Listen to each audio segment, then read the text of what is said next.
Hello, আসসালামু আলাইকুম সবাইকে। কি খবর সবার? সবাই কি আমাকে শুনতে পাচ্ছেন কিনা, দেখতে পাচ্ছেন কিনা একটু জানায় দিয়েন। সবকিছু ঠিকঠাক আছে কিনা? খুবই ভালো লাগছে তোমাদের এই ক্লাসে এসে। আজকে আ আমরা ফিজিক্সের এটা হচ্ছে ১ম ক্লাস। ইনশাআল্লাহ শুরু হবে ৬টা ৩০ থেকে। একটু আগে জয়েন করে নিলাম এই কারণে, কারণ দেখা যায় একটু সময় লাগে সবার জয়েন করতে। তো আমরা কিছুক্ষণ একটু গল্পগুজব করব। তোমাদের যেহেতু আজকে একদম ১ম ক্লাস, সো কিভাবে করে আসলে আমরা আ ইন্টারে ফিজিক্সটা পড়তে পারি সেই ব্যাপারে ছোট্ট কিছু ওরিয়েন্টেশন থাকবে এবং তারপরে আমরা হচ্ছে মেইন ক্লাসের মধ্যে চলে যাব। তো সবার আগে তোমাদের জন্য যে সাজেশনটা থাকবে সেটা হচ্ছে যখন তুমি লাইভ ক্লাসে বসে ক্লাস করছো, এইটাকে একদম অফলাইন ক্লাসের মতন গুরুত্ব দিয়ে ক্লাস করতে হবে। কেন? কারণ দেখো তোমরা যারা একদম শুরু থেকে আমাদের সাথে যুক্ত হয়েছো, তোমরা কিন্তু বাংলাদেশের সবগুলা সিরিয়াস স্টুডেন্টরা সব একসাথে আমাদের সাথে ক্লাস শুরু করছো। এটা আসলে বোঝা যায়, কারণ যেটা হয় যে বেশিরভাগ স্টুডেন্টরাই কিন্তু এখনো হয়তোবা পড়াশোনা শুরু করেনি। সবাই ভাবছে আগে একটু কলেজ শুরু হোক, কলেজে ১ মাস ২ মাস যাক, একটু ভাবটা বুঝি, তারপরে গিয়ে ক্লাস শুরু করব। কিন্তু তোমরা যেহেতু সিরিয়াস, এই কারণেই কিন্তু তোমরা আসলে আগে আমাদের সাথে যুক্ত হয়েছো একদম শুরুর থেকে। তো সেই কারণে সিরিয়াস স্টুডেন্টদের জন্য কিছু সিরিয়াস টিপস থাকবে সারা বছরের জন্য, এবং যাতে করে সম্পূর্ণ ইন্টার লাইফটা অসাধারণভাবে তোমার কাটতে পারে সেই ব্যাপারে কিছু সলিড গাইডলাইন থাকবে ক্লাসের শুরুতে। তো আশা করছি তোমরা সবাই ঠিকঠাক মতন শুনতে পারছো, সবকিছু একদম পারফেক্ট আছে। আমরা হচ্ছে প্রথমে আগে একটু ভাই আমার নাম্বারটা একটু দেখতে দিয়েন, হ্যাঁ? ওকে। তো রাইট। তো আমরা আজকে যেটা শুরু করব এটা কিন্তু আমাদের ফিজিক্সের ফার্স্ট পেপার। তোমরা জানো ক্লাস 9 10 এ বই ছিল ফিজিক্সের একটাই, কিন্তু আমরা যখন ইন্টারে উঠে গেছি তখন কিন্তু ফিজিক্সের বই এখন হয়ে গেছে দুইটা। একটা হচ্ছে ফার্স্ট পেপার, একটা হচ্ছে সেকেন্ড পেপার। তো এই ফিজিক্স ফার্স্ট পেপার আমরা আগে পড়া শুরু করছি, কারণ এই ফার্স্ট পেপারের এই যে অধ্যায়টা ভেক্টর, সেটা আসলে খুবই গুরুত্বপূর্ণ একটা অধ্যায়। কারণ এই অধ্যায়ের উপর যে বেসিকটা আছে সেই বেসিকের উপরেই কিন্তু আমাদের পরবর্তীতে যে কাজ শক্তি ক্ষমতা অধ্যায় আছে, নিউটনীয় বলবিদ্যা অধ্যায় আছে, গতিবিদ্যা অধ্যায় আছে, এই অধ্যায়গুলা কিন্তু অনেক বেশি রিলেটেড এই ভেক্টর অধ্যায়ের সাথে। তাই এই অধ্যায়টা যারা আসলে খুব ভালোভাবে বুঝতে পারে তাদের জন্য কিন্তু পুরো ফিজিক্সের জার্নিটা আসলে অনেকটা সহজ হয়ে যায়। তো এই কারণে এই অধ্যায়টা খুবই গুরুত্বপূর্ণ। তাই খুব মনোযোগ দিয়ে যখন ক্লাস করছো কয়েকটা জিনিস একটু মাথায় রাখবা। তোমাদেরকে শুরুর দিন আমি বলে দিচ্ছি যে ভাইয়া, তোমার কাছে অনেক সময় মনে হবে যে থাক, আজকে লাইভ ক্লাসটা না করি, ভর্তি তো হইছি, সব তো রেকর্ডিং থাকবেই, তাহলে আজকে একটু শরীরটা খারাপ লাগছে, তাহলে আজকে আর লাইভ ক্লাসটা না করি। তুমি ধরে নিতে পারো তোমার এই যে একটা ডিসিশন যে লাইভ ক্লাস না করা, সেই জিনিসটার কারণে তোমার রেকর্ড জমে যাবে, এবং এই যে রেকর্ড দেখবো সেই রেকর্ড দেখার ব্যাপারেও তোমার একটা গাফেলতি চলে আসবে। তো যার ফলে দেখা যাবে রেকর্ডের পর রেকর্ড জমতে থাকবে জমতে থাকবে জমতে থাকবে, তুমি আসলে সেই দিন শেষে পিছায়েই পড়বা। তো এই কারণে এটা আবার মনে করো না যে ভাইয়া তাহলে অনলাইনে হয়তো এরকম সমস্যা হয়। বিশ্বাস করো, যারা অনলাইনে সিরিয়াস থাকতে পারে না তারা জীবনেও অফলাইনের থেকেও এক ফোঁটা উপকারও পায় না।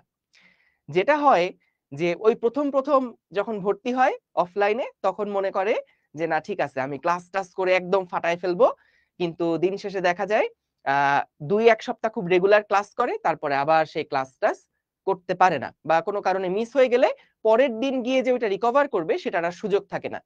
কিন্তু অনলাইনে তো আমাদের এই রেকর্ডের সুযোগটা আছে, যার কারণে কোনো একদিন ক্লাস যদি অ্যাক্সিডেন্টালি তোমার মিস হয়ে যায় তাহলে সেটা রেকর্ড দেখে পরের ক্লাসে কিন্তু তুমি জয়েন করতে পারবা।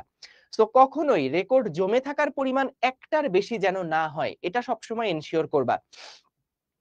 এবং সবচেয়ে গুরুত্বপূর্ণ যেটা, সেটা হচ্ছে যে ভাইয়া যখন লাইভ ক্লাস করছো, খবরদার এই যে শুয়ে বসে একটু চেগিয়ে হেলায় দুলায় ক্লাস করছি এভাবে করে ক্লাস করলে কিন্তু ভাইয়া কোনো উপকার আসলে হবে না।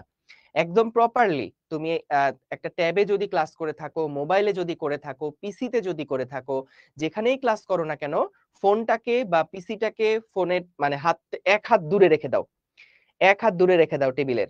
এবং তারপরে যা কিছু পড়ানো হচ্ছে, যা কিছু লেখানো হচ্ছে, সবকিছু সুন্দর করে খাতায় লাইভ ক্লাসে চেষ্টা করো নোট তুলে ফেলতে।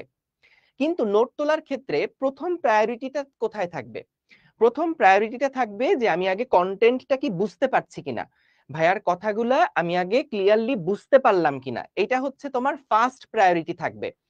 সেকেন্ড প্রায়োরিটি থাকবে যে যা ভাইয়া যা কিছু লাইভ ক্লাসে বলছে সেগুলো আমি খাতায় তুলে ফেলি যতটা সম্ভব।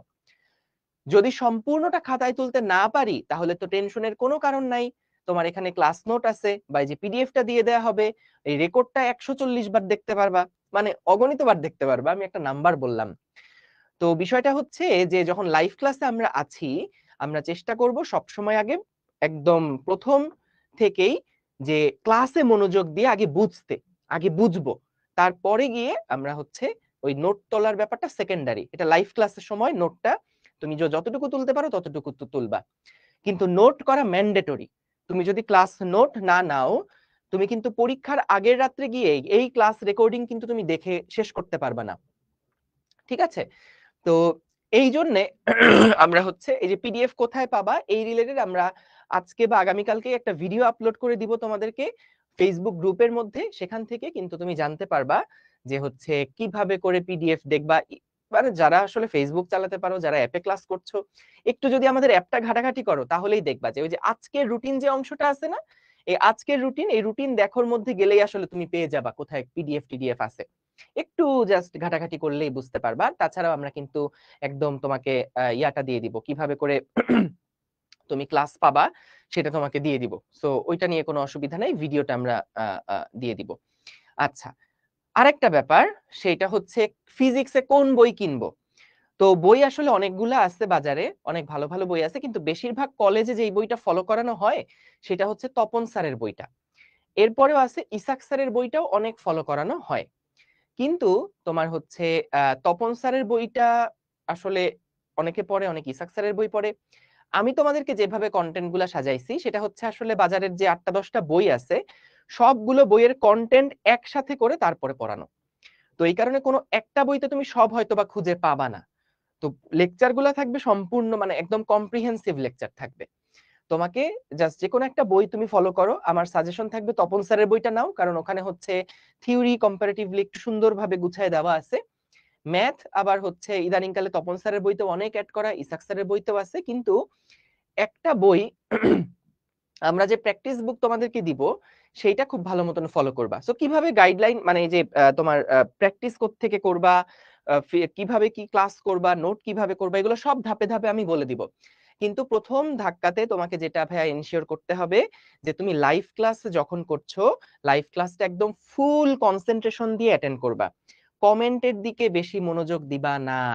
এটা খুব অনেক স্টুডেন্ট কিন্তু ভুল করো তোমরা, যারা এখন সিরিয়াস স্টুডেন্ট আছো তোমরা এই ভুলটা করবা না যে ভাইয়া যখন লাইভ ক্লাসে পড়াচ্ছেন তখন আমি উল্টাপাল্টা একটা চ্যাট করে দিলাম, একটা আলতু ফালতু কমেন্ট করে দিলাম। বা তুমি হয়তো দেখলা যে কোনো একটা দুষ্টু ছেলে বা মেয়ে সে হচ্ছে একটা ফালতু কমেন্ট করে দিল, তো তুমি সেটাকে রিপ্লাই করতে গিয়ে দেখা যাবে তুমি ওই কমেন্টের লুপে আটকায় গেছো। তো এইটা করতে গেলে কিন্তু বস আবার পরে নিজে ঝামেলায় পড়ে যাবা, তাই এই ঝামেলায় যাবাই না। যদি দেখো কেউ অপ্রাসঙ্গিক কোনো কমেন্ট করছে, লিভ ইট। ও কি বলতো, আমরা এর আগের দিন ইয়াতে বলছিলাম আহ, কি বলে জিসিবি, রাইট? তো এই জন্য তাকে ইগনোর করো, একেবারে ইগনোর করো, ঠিক আছে? তো তোমার হচ্ছে আহ, যেটা যেটা বললাম যে হচ্ছে ভাইয়া লাইভ ক্লাসে একদম ফুল কনসেন্ট্রেট করো, এবং ওই যে চ্যাটের অপশন কিন্তু অফ করে রাখা যায় তোমার এন্ড থেকে। তো তুমি চ্যাট দেখোই না, এখন যখন আমি কোনো কিছু রিপ্লাই দিতে বলছি তখন তুমি রিপ্লাই দাও, কিন্তু উল্টাপাল্টা কোনো কমেন্ট করো না, জাস্ট ফোকাস করো। হ্যাঁ, মানে যত দিকে যত মনোযোগ আছে আমাদের মাইন্ড কিন্তু যখন আমরা কোনো একটা জায়গায় দিতে চাই তখন আসলে সেই জায়গাতে ফোকাস থাকে না। আমরা মনে করি যে পড়াশোনায় আমরা ফোকাসড, কিন্তু দেখা যায় যে বিভিন্ন জায়গায় আমাদের মনোযোগটা ছড়ায় ছিটায় আছে। তো সবগুলা মনোযোগ এক জায়গাতে নিয়ে আসো, ফুল কনসেন্ট্রেশন এখন আমার দিকে দাও, এবং একদম যা কিছু পড়াচ্ছি, লেকচার দেখাচ্ছি, সবকিছু ইয়া করো। ফেসবুক গ্রুপে ভিডিও দিলে ভালো হবে ভাইয়া। ফেসবুক গ্রুপে লাইভ কিন্তু হচ্ছে, কিন্তু আমরা রেকর্ডটা এখন থেকে আর ফেসবুক গ্রুপে রাখবো না। যেটা হয় ফেসবুক আসলে স্টুডেন্টদের মধ্যে একটা বড় রকমের ডিস্ট্রাকশন তৈরি করে। দেখা যায় যে আমি ফেসবুকে ঢুকছি, হঠাৎ করে আমি মাথায় নিয়ে ঢুকছি যে আজকে ভাইয়ার রেকর্ড ক্লাসটা করব বা লাইভ ক্লাসটা করব, কিন্তু ফেসবুকে ঢোকার পরে তো লাইভ ক্লাস আসে না।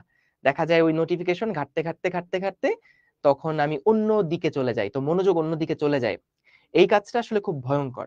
তো এই জন্য আমাদেরকে তো আগে ফোকাসড হতে হবে। তো এই জন্য আমরা যেটা করছি যে বাই ফোর্স যাতে করে তুমি অ্যাপে ক্লাসটা করো, যাতে করে তোমার ডিস্ট্রাকশন না তৈরি হয়, সেটার একটা ব্যবস্থা করা। অনলাইনের অনেক বড় ব্লেসিং আছে। এইটাকে যদি ঠিকঠাক মতন কাজে লাগাতে পারো, তুমি সত্যি কথা অনেক কম ইনপুট দিয়ে অনেক বেশি আউটপুট পেতে পারবা, যেটা অফলাইন অনেক টাফ হবে। কিন্তু এটার একটা ক্ষতিকর দিকও আছে। তো যদি যারা যারা দেখো, সবকিছুরই ভালো দিকও আছে, খারাপ দিকও আছে। তো যারা এই ভালো সুবিধাটা নিতে পারবে, তারা আসলে নিশ্চিতভাবেই এইচএসসি তে ভালো রেজাল্ট করবে এবং বুয়েট মেডিকেলে চান্স পাবে। কিন্তু যারা দেখা যাবে যে এই লুপের মধ্যে পড়ে খারাপ হয়ে যাচ্ছে, তুমি মনে করো না যে তুমি হয়তো অফলাইনে গেলে ভালো করবা। তুমি আসলে যদি সিনসিয়ারিটির অভাব থাকে, তাহলে তুমি অনলাইনেও ফল করবা, অফলাইনেও আলটিমেটলি তোমার কোনো আউটপুট আসবে না, আউটকাম আসবে না। তো এই জন্য যেটা আমি বলবো সব সময়, যে ভাইয়া অনলাইনে ফোকাস থাকো, তুমি এখান থেকে যা কিছু নিতে পারবে এটা আসলে হিউজ। আচ্ছা, চ্যাট অপশন অফ করা না, আমি বলছি যে ওখানে দেখো তোমার চ্যাট না দেখে তুমি থাকতে পারবা, ঠিক আছে, ওইটা করলেই হবে। আচ্ছা, জামালপুরে আসে নাই, দেখো ভাই যে তোমাদের ক্লাস নেওয়া লাগে, যে এই কারণেই তো আসলে সবগুলো জায়গাতে যাওয়ার সুযোগটা হয় না। যেমন আগামীকালকেও আমরা হচ্ছে যাব, ঢাকাতে যাব, ওই ফ্যান্টাসি কিংডমের প্রোগ্রাম আছে সেটাই যাব। কিন্তু আমাকে রাত্রেবেলা এসে আবার এখানে তোমাদের ব্যাচের ক্লাস নেওয়া লাগবে। তো যার কারণে আসলে ওই যে এত এনার্জি তো পাওয়া যায় না। প্রতিদিন যদি এরকম চলতে থাকে তাহলে আসলে হয় না। ওকে। তো লাইভ ক্লাস একদম ঠিক আছে। যাদের একটু নেটের সমস্যা হচ্ছে, তোমরা তোমাদের এন্ড থেকে একটু ফিক্স করার চেষ্টা করো। আচ্ছা, যারা ফেসবুক গ্রুপে এখনো অ্যাড হতে পারোনি, তারা 16780 এই ফোন নাম্বারে একটু ফোন দাও। ওকে, সো চলো আমরা এবার পড়াশোনা আস্তে আস্তে শুরু করি। সবাই মোটামুটি জয়েন করে ফেলেছো। গাইড বই এখনই কেনার দরকার নাই ভাইয়া। আমাদের যে প্র্যাকটিস শিট আছে, প্র্যাকটিস বুক আছে, সেটা যদি ভালো মতন ফলো করো, তাহলে ইনশাল্লাহ আর আপাতত তোমার কিছু কেনা লাগবে না, গিয়ে এগুলা শেষ করো। ঠিক আছে? কারণ প্র্যাকটিস ম্যাটেরিয়াল বাজারে অনেক আছে, এবং আমরাও এনকারেজ করি তুমি যেখান থেকে যত টাইপের প্র্যাকটিস ম্যাটেরিয়াল পারো, তুমি সেগুলো সলভ করতে থাকো, কোনো অসুবিধা নাই তো এটাতে। যত প্র্যাকটিস করবা তত বেশি তোমার জন্য ভালো হবে। কিন্তু হচ্ছে সবার আগে তোমাকে আগে বেসিক কিছু জিনিস আগে শেষ করে যেতে হবে, ঠিক আছে? তো এই জন্য আগে কখনোই আহ এটা করো না যে ভাই আমি এক চ্যাপ্টার পড়লাম, এই চ্যাপ্টার পড়ে একদম এটা সব কিছু একবারেই আমি সব শেষ করে ফেলতে পারবো। এই কাজটা করতে গেলে যেটা হবে, যে দেখা যাবে যে তুমি এক চ্যাপ্টারে আটকায় গেছো 3 মাস। তো তাহলে তো আলটিমেটলি তুমি আগাতে পারছো না। তো এই জন্য চেষ্টা করতে হবে প্রথমে আগে একবার শেষ করা, তারপরে এসে হয়তো অন্য একটা বই প্র্যাকটিস করা, আবার রিভিশন দেওয়ার সময় আরেকটা বই প্র্যাকটিস করা। সেরকম বেশ কিছু স্ট্র্যাটেজি আছে, সেগুলো সময়ের সাথে সাথে আমরা ইনশাল্লাহ তোমাদের সাথে শেয়ার করব। কিন্তু তোমাদের জন্য প্রথমে আগে যেটা বলছি, যে ভাই সাতক্ষীরাতে আসবো কিনা এখনো বলতে পারছি না, আকিবুর রহমান। এখন সবাই একটু চ্যাটটা আমরা অফ করি, চ্যাট বন্ধ করি। তোমরা একদম ফুল মনোযোগ দাও ক্লাসের উপরে, ঠিক আছে? ওকে। স্যার, আমি ভেক্টর চ্যাপ্টার পড়ছি, আমি আশায় আছি যে নতুন কিছু দিবেন। দেখো, সবার আগে তো তুমি যেগুলা পারো সেগুলা তো আগে পড়াতে হবে, কারণ সবার অবস্থা তো আর তোমার মতন না। তো এই কারণে আগে একদম বেসিক থেকে শুরু করব, কিন্তু আমি গ্যারান্টি দিচ্ছি ইনশাল্লাহ নতুন কিছু না কিছু তোমাকে আমি গিফট হিসেবে দিতে পারবো, ঠিক আছে? তাই একটু মনোযোগ দাও। ফুল ভলিউমে কম লাগে সাউন্ড, তুমি যদি হেডফোনে ক্লাস করে থাকো তাহলে হেডফোন তাহলে ভালো। কিন্তু ফুল ভলিউমে ফোনে যেটা হয়, অনেক সময় সময়ের সাথে সাথে ফোনের সাউন্ডের ইয়াটা কমে যায়। আমাদের সাউন্ড ঠিক আছে, আমরা চেক করছি। ল্যাপটপেও ক্লাস করা যায়, ল্যাপটপেও ক্লাস করা যায় ওয়েব অ্যাপ থেকে। প্র্যাকটিস বুক কোনটা, আবার এটা তোমাদের অ্যাপের মধ্যে আপলোড দিয়ে দেওয়া হবে। তো আমাদের এই অধ্যায়টা আগে শেষ হোক, তারপরে প্র্যাকটিসের হিসাব, ঠিক আছে? এখন এখন এগুলা নিয়ে চিন্তা করা লাগবে না। ওকে।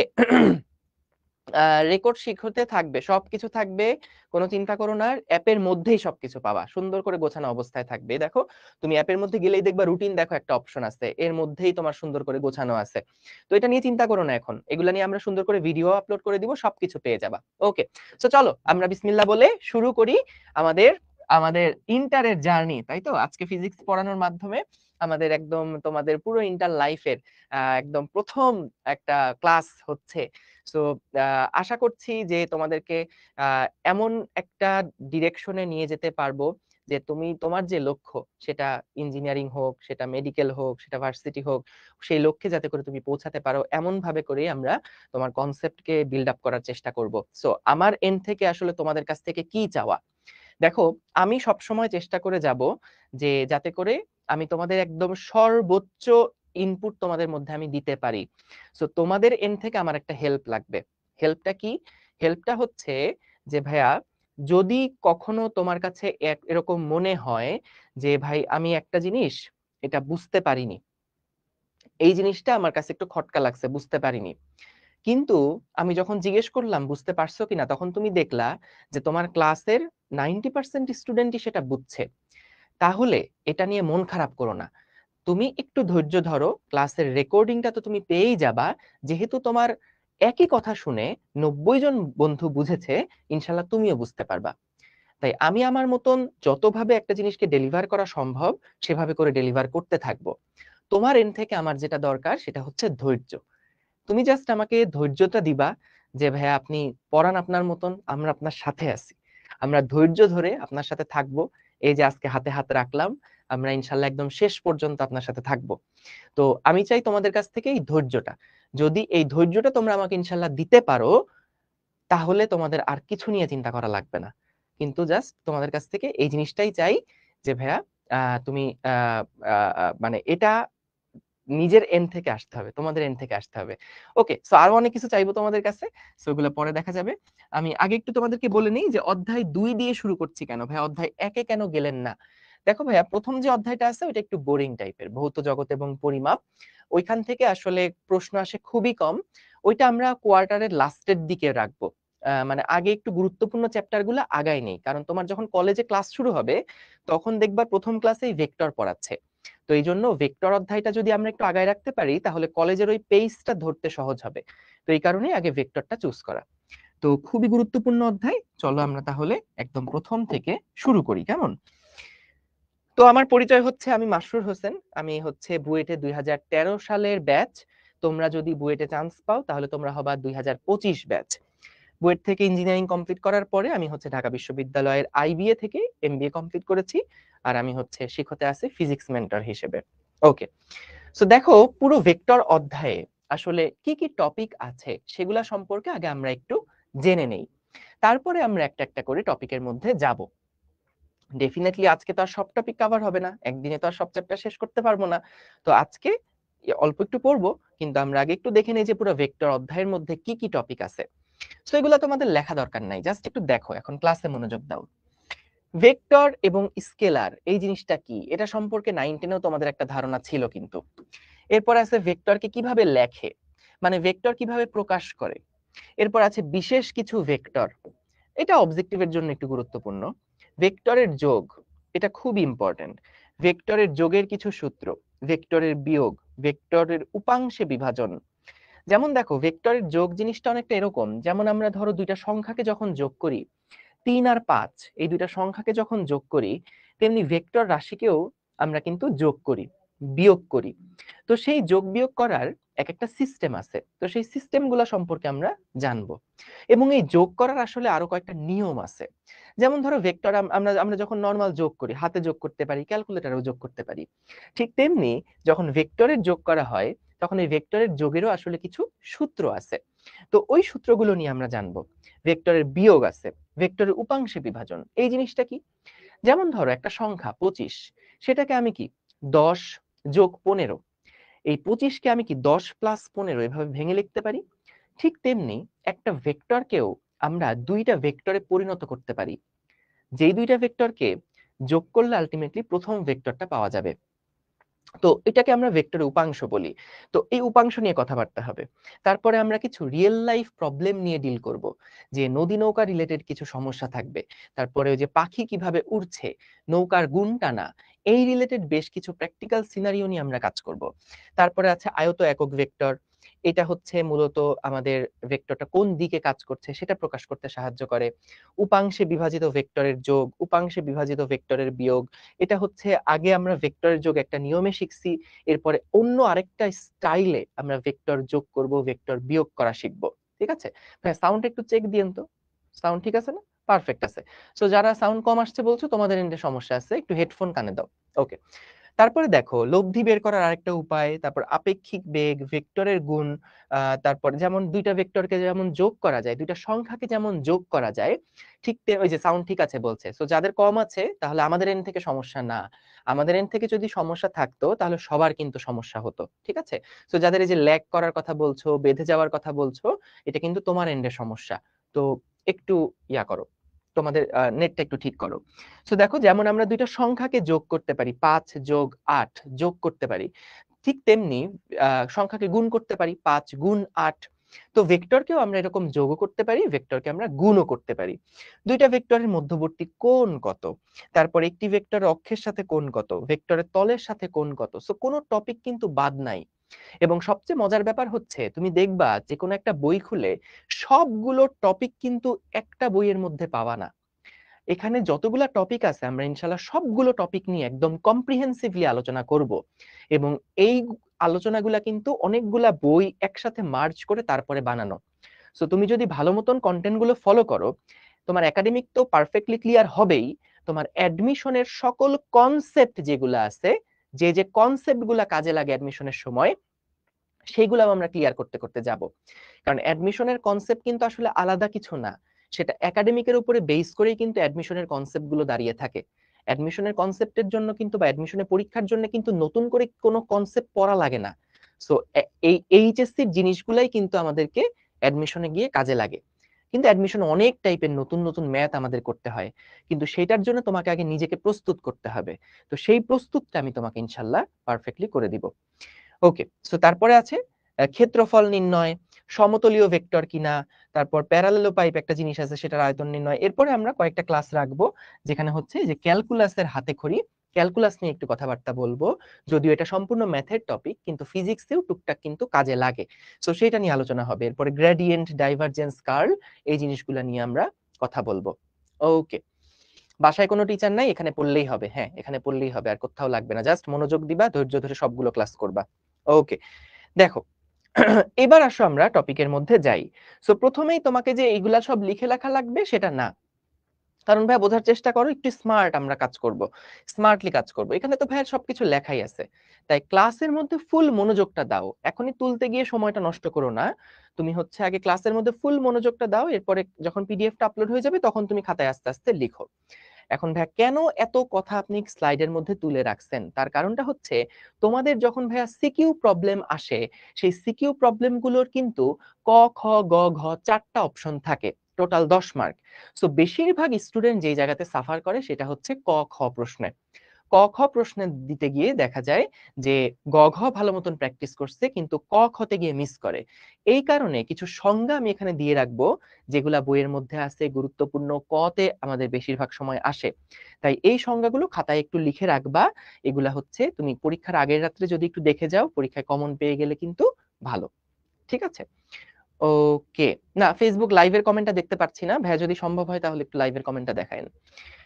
ওকে, সো দেখো এখানে আমরা প্রথমে যেটা নিয়ে আলোচনা করছি ভেক্টর এবং স্কেলার কি। খেয়াল করো যে দূরত্ব, আমরা জাস্ট আগে একটা এক্সাম্পল দিয়ে কাজ করি।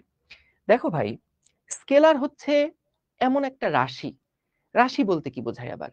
রাশি মানে হচ্ছে যা কিছু পরিমাপ করা যায়, যা কিছু মাপা যায়। যেমন এই কলমের দৈর্ঘ্য মাপা যায়, আমার ভর মাপা যায়, তারপরে আমি হচ্ছে এইটার ওজন মাপতে পারি, এই কলমটার ওজন মাপতে পারি। সো যা কিছু মাপা যায় সেইগুলাকেই আমরা বলছি হলো রাশি। সো রাশিকে আমরা দুইটা ভাগে ভাগ করি, একটা হচ্ছে স্কেলার রাশি, একটা হচ্ছে ভেক্টর রাশি। তোমরা এগুলো অলরেডি কিন্তু জানো।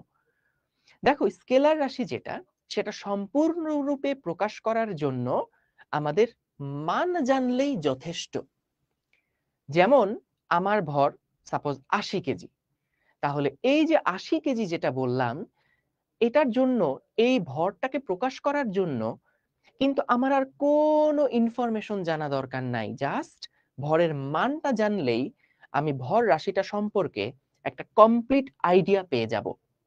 সো এইটা হচ্ছে আমাদের একটা স্কেলার রাশি, যেটা প্রকাশ করার জন্য শুধুমাত্র মান হলেই যথেষ্ট।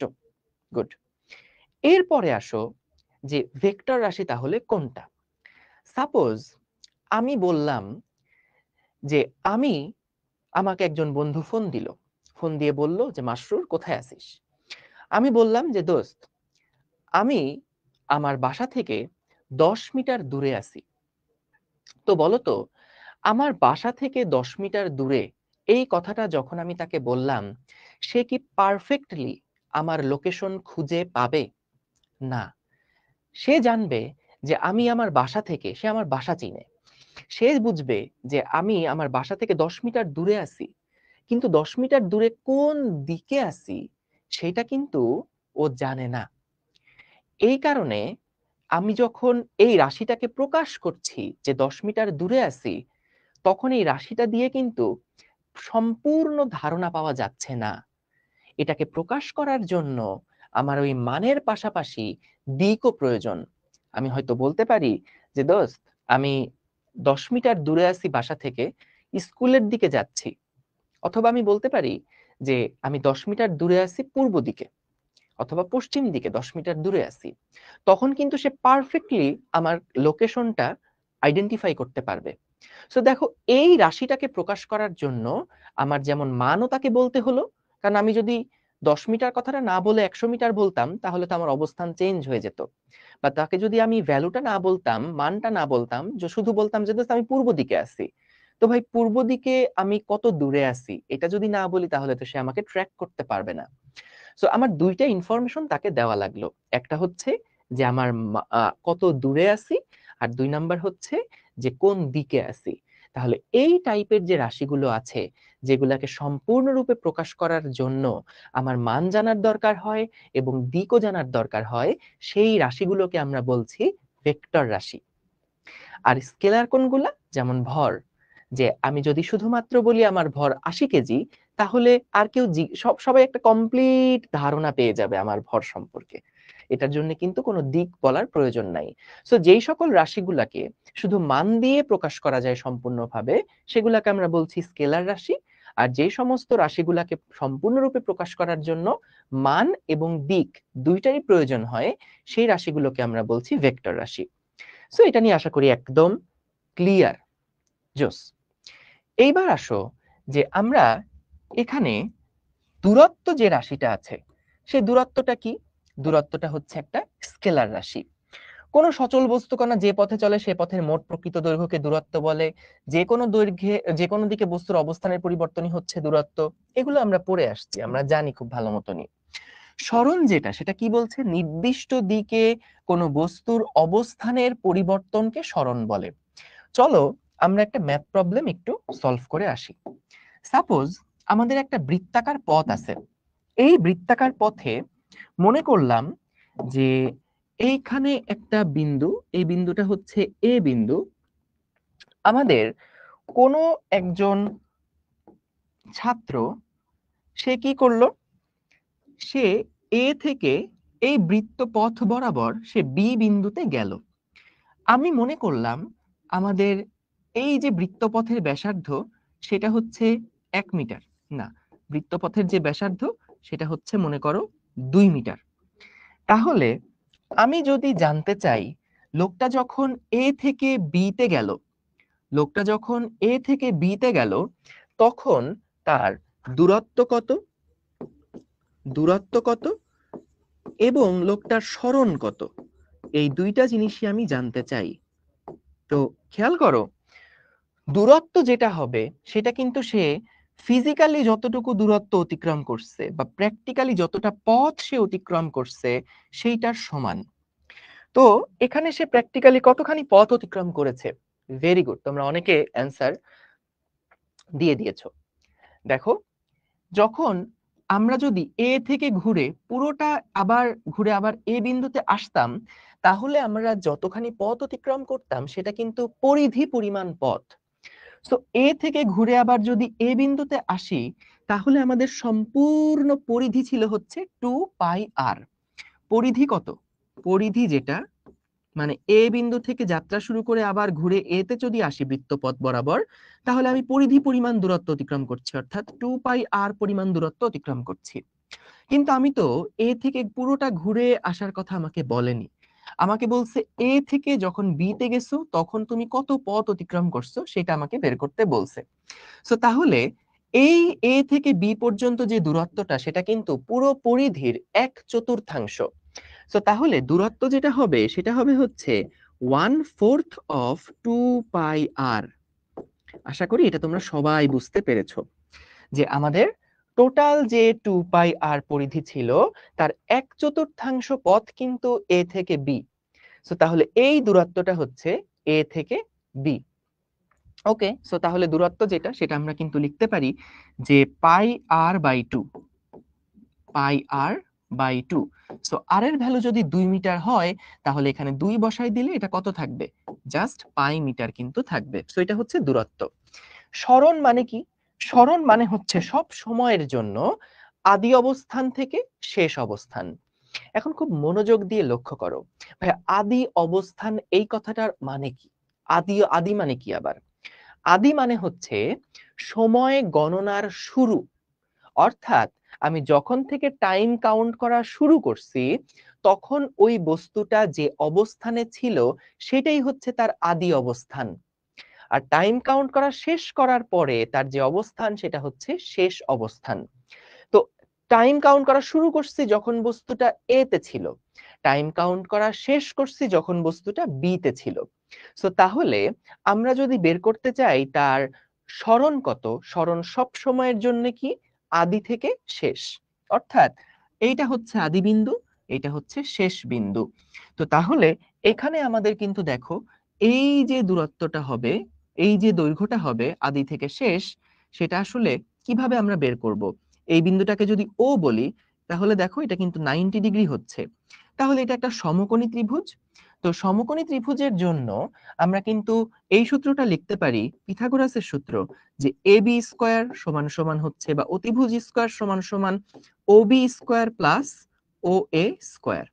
খেয়াল করো ও বি যে ভ্যালুটা সেটা কিন্তু 2 মিটার হবে।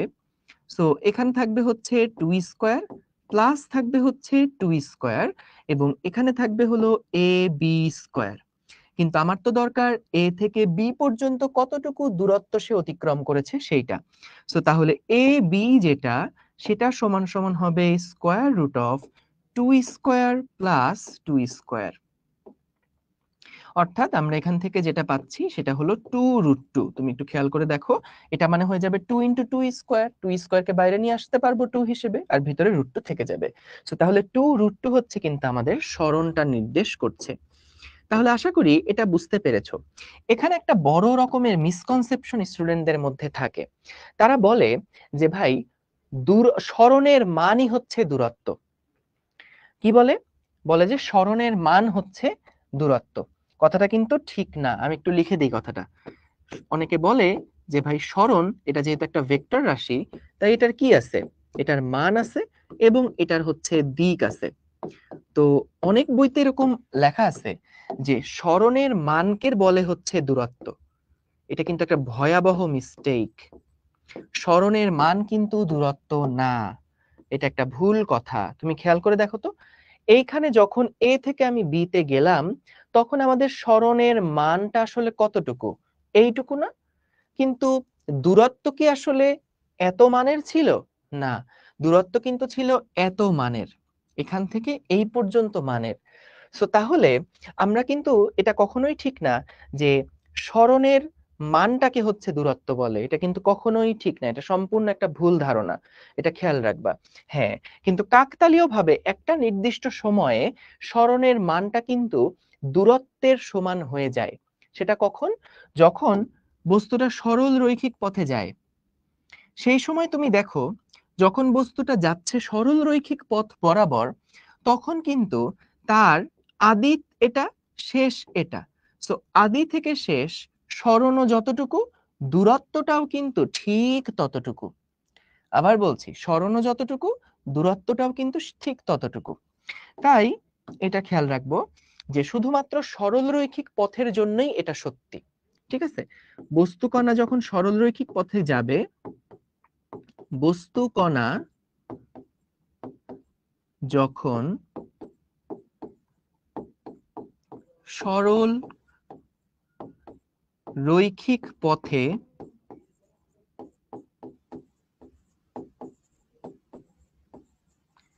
গতিশীল হবে তখন সরণের মান ও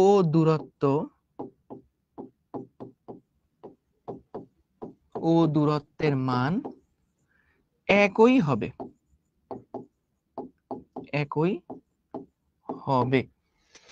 বস্তু কণা যখন সরল রৈখিক পথে গতিশীল থাকবে তখনই কিন্তু এই সরণের মান এবং দূরত্বের মান একই রকম হবে।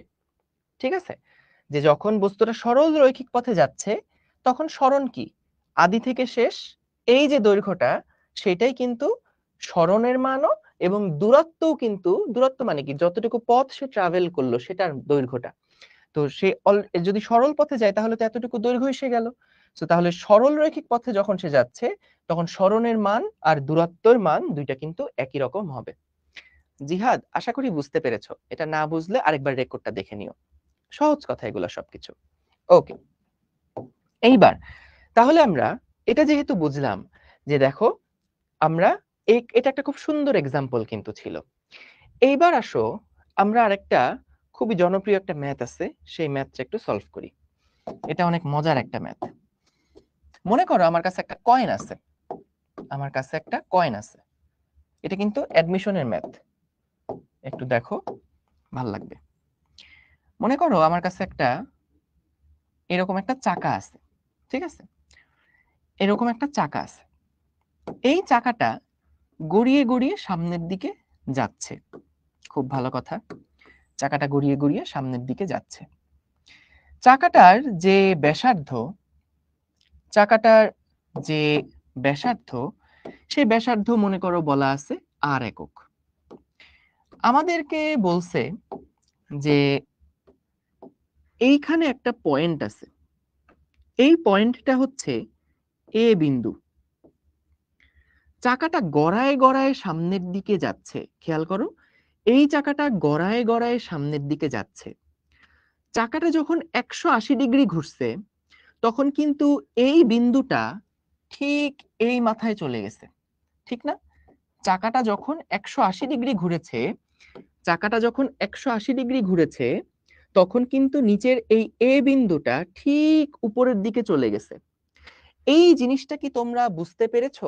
একটু জানাও তো, যে চাকা যখন গড়ায় গড়ায় যাবে, একটা হুইল চাকা, সেই চাকাটা যখন গড়ায় গড়ায় সামনের দিকে যাচ্ছে 180 ডিগ্রি যদি এটার সেন্টারের অ্যাঙ্গেলে ঘোরে তাহলে কিন্তু এইখানে যে এ বিন্দুটা আছে, ধরো এখানে একটা সে চাকা গড়াতে গড়াতে এখানে একটা চুইং গাম ছিল, তো এই চুইং গামটার সাথে ওই চাকাটার সাথে চুইং গাম লেগে গেছে, এবং 180 ডিগ্রি ঘোরার পরে এই চুইং গামটা কিন্তু এইখানে চলে যাবে। তো এই ক্ষেত্রে আমাদেরকে যেটা প্রশ্ন করছে, চাকাটি 180 ডিগ্রি ঘুরলে এ বিন্দুর সরণ নির্ণয় করো। এ বিন্দুর সরণ নির্ণয় করো। সরণ বলছো 0, কয়েকজন বলছো 2r, কেউ কেউ বলছো পাই আর, কেউ কেউ বলছো পরিধি ভাগ 2। যাক, এরকম অনেকগুলা উত্তর পেলে খুব ভালো লাগে। আচ্ছা, 2r আসলে উত্তর না, 2 পাইয়ারও আসলে উত্তর না, 0 আসলে উত্তর না। ভাইয়া 0 তোমরা কেন বলছো?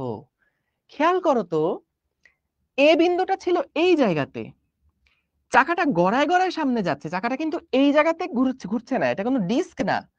চাকাটা এই জায়গায় ঘুরছে না, কিন্তু কাদার মধ্যে গড়াচ্ছে না, চাকাটা ঘুরে সামনের দিকে আগায় গেছে। তাহলে এ বিন্দুর সরণ কি 0 নাকি? সরণ কি 0?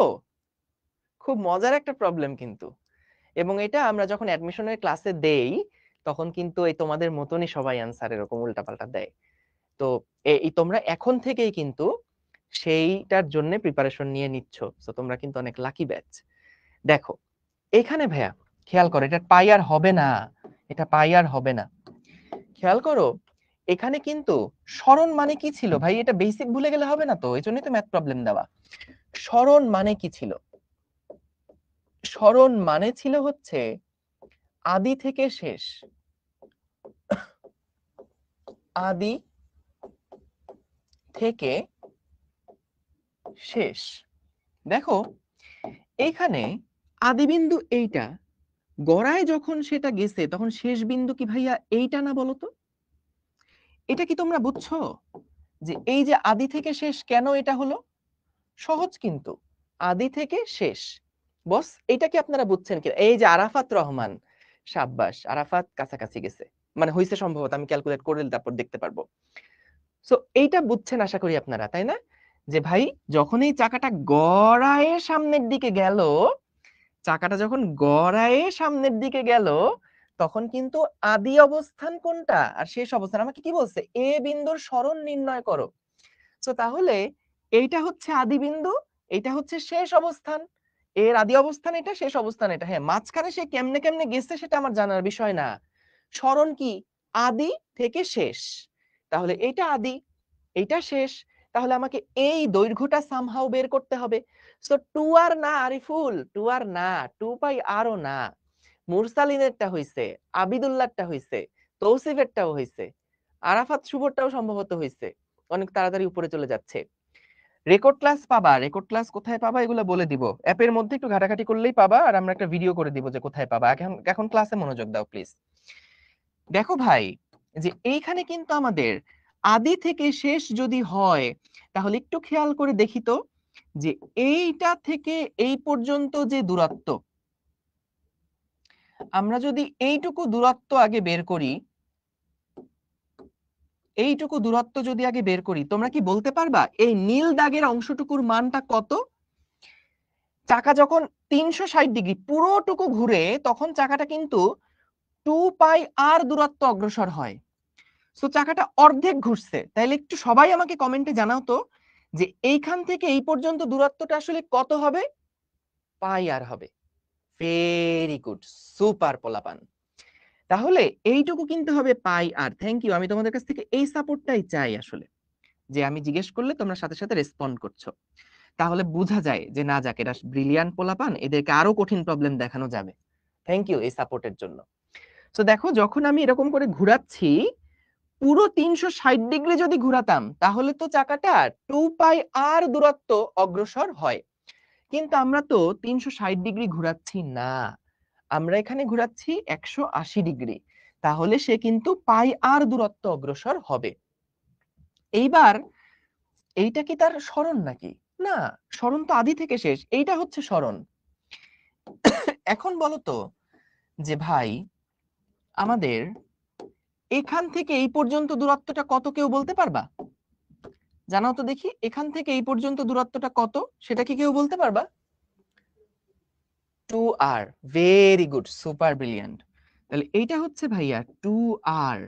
তাহলে খেয়াল করে দেখো, আমার দরকার ছিল এই বিন্দু থেকে এই বিন্দু পর্যন্ত দূরত্ব, এটা হচ্ছে সরণ আদি থেকে শেষ।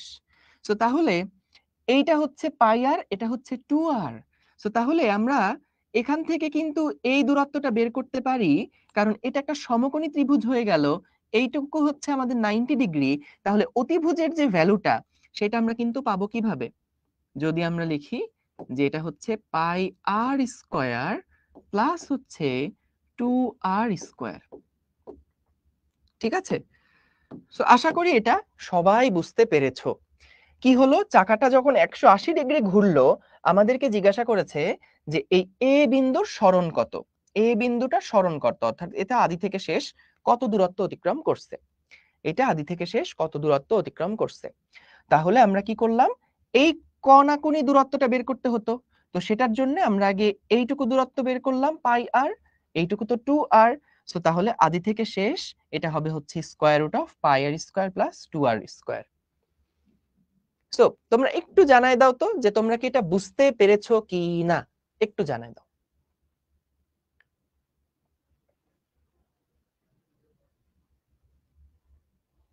হ্যাঁ, এই দেখো, তোমরা একটু কমেন্টটা দেখো যে অধিকাংশ, প্রায় 90+ স্টুডেন্ট কিন্তু বুঝতে পেরেছে, মানে 90%-এরও বেশি। তো যারা যারা একটু বুঝতে ঝামেলা আছে তোমরা একটু আমাকে হেল্প করো, তোমরা একটু ক্লাস শেষে রেকর্ডটা দেখে নিও। কারণ যেটা দেখা যায় যে আমি যদি এই একই প্রবলেম আরো 30 বারও বুঝাই, তাহলেও দেখা যাবে ক্লাসে 2-1 জন থাকবেই যারা আসলে বুঝতেছে না। তো আলটিমেটলি দেখা যাবে যে আমি তাহলে ওই টাইমটার মধ্যে যে অ্যালোকেটেড টাইম, সেটার মধ্যে কিন্তু ওই দেখা যাবে এই একটা প্রবলেমই দেখাইছি। তো আমি তোমাদের কাছ থেকে জাস্ট এই সাপোর্টটাই চাই। যদি তোমার কাছে মনে হয় যে না ভাই আমার বন্ধুরা তো সবাই বুঝছে, আমি এটা ইনশাল্লাহ রেকর্ড দেখলেই বুঝতে পারবো, বা যদি কোনো কারণে কোনো প্রশ্ন একান্ত থেকে যায়, তাহলে তো তুমি ফেসবুক গ্রুপে প্রশ্ন করতেই পারবা, তাই না? তো এই জন্য আমাকে একটু সাপোর্ট দিও যে ভাই ঠিক আছে আপনি আপনার মতন পড়ায় যান, আমরা না বুঝলেও কাছাকাছি হলেও বুঝছি, সো আমরা ইনশাল্লাহ অসুবিধা হবে না। কারণ এটা কিন্তু অলরেডি আমার 3 বার বোঝানো হয়ে গেছে। ঠিক আছে, ইনশাল্লাহ আরেকবার রেকর্ড দেখলে বা মনোযোগটা দিলে বুঝবা। কারণ অনেক ক্ষেত্রেই যেটা হয় যে হচ্ছে নেট ঠিকঠাক থাকে না, অনেকের কারেন্ট চলে যায়, অনেকের অ্যাপ থেকে বের হয়ে যায়। তো এই সমস্ত কারণে কিছু ইস্যু থাকতেই পারে। সো ইনশাল্লাহ তোমরা এটা আরেকবার রেকর্ড দেখলেই বুঝতে পারবা। সো যদি বেশি কঠিন লাগে প্রবলেমটা, তাহলে আমি বলবো যে এটা তাহলে স্কিপ করো। কিন্তু এটা বেশি কঠিন লাগার মতন কোনো অঙ্ক কিন্তু না, খুবই সহজ। যে যখন এটা 180 ডিগ্রি ঘুরছে, তখন চাকাটার এই বিন্দুটা এখান থেকে এই পয়েন্টে চলে গেছে। সো তাহলে এটা আদি থেকে শেষ। তাহলে এই দৈর্ঘ্যটা আমাকে সামহাও বের করতে হবে। কিভাবে বের করব? আমি দেখলাম এখান থেকে এই পর্যন্ত দূরত্ব হচ্ছে পাই আর, আর এইটুকু দূরত্ব হচ্ছে 2r। তাহলে এরা যেহেতু 90 ডিগ্রি কোণে আছে, তাই অতিভুজের হিসাব করে এইটা বের করে ফেললাম। সো এটাই হচ্ছে আমাদের অ্যান্সারটা। ওকে, সো এবার আসো কয়েকটা ভেক্টর এবং স্কেলার রাশি সম্পর্কে আমরা জেনে নেই। দেখো এগুলা একটু মুখস্থ টাইপের পড়াশোনা, এগুলা হচ্ছে তোমার হলো একটু জেনে রাখো। সবগুলো টার্ম হয়তো এখন তোমাদেরকে আমি বুঝাই দিতে পারবো না, কারণ সামনে আমাদের যে চ্যাপ্টার গুলো আছে সেই চ্যাপ্টার গুলোর মধ্যে এখানে কয়েকটা রাশি আছে। তো এই চ্যাপ্টার গুলো যখন যাব তখন আমরা ওই রাশিগুলোকে আরো এক্সপ্লোর করব। তো সরণ, বেগ, ত্বরণ, বল এগুলা তোমরা আগেই জেনে আসছো যেগুলা ভেক্টর রাশি। টর্ক যেটা, এটা নিয়ে তোমরা এখনো জানো না, সেটা নিয়ে পরে কথা হবে। সান্দ্র বল, এটা এক ধরনের ঘর্ষণ বল টাইপের, এটা নিয়ে পরে কথা হবে। ওজন তোমরা জানো, প্রাবল্যও তোমরা ক্লাস 9-10-এ পড়ে আসছো যে এটা হচ্ছে আসলে এক ধরনের বল, ওই যে 1 কেজি ভরের উপরে প্রযুক্ত বল বা 1 কুলম চার্জের উপরে প্রযুক্ত যে তড়িৎ বল।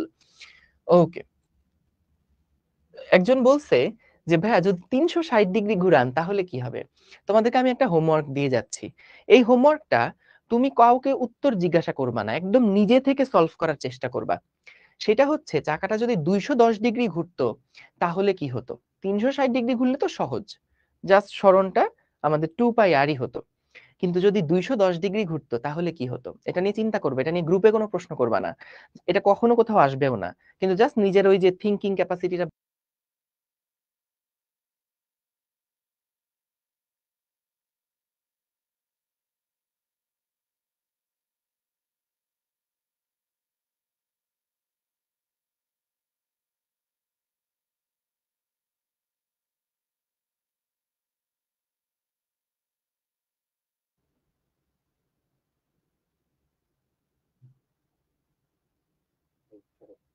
ওকে, যাক, আশা করি আশা করি সবাই আবার লাইনে চলে আসছো।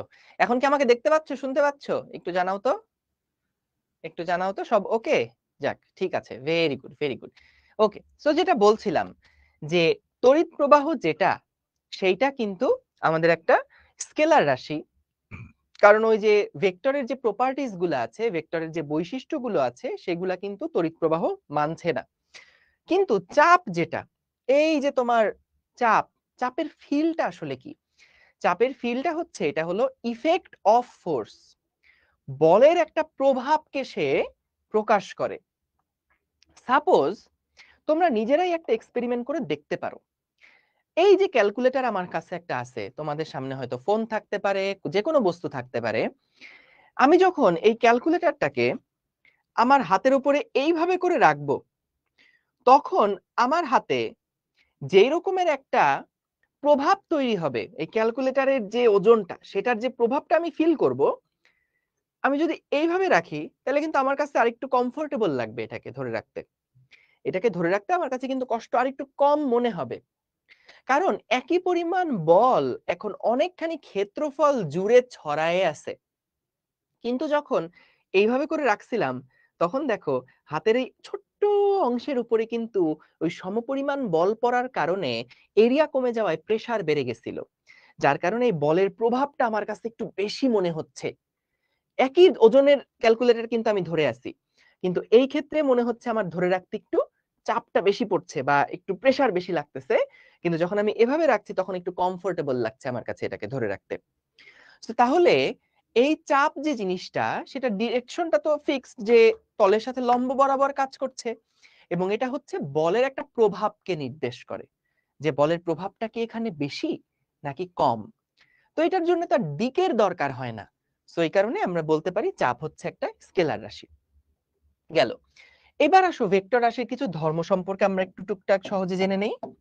মান এবং দিক থাকে এটা আমরা জানি।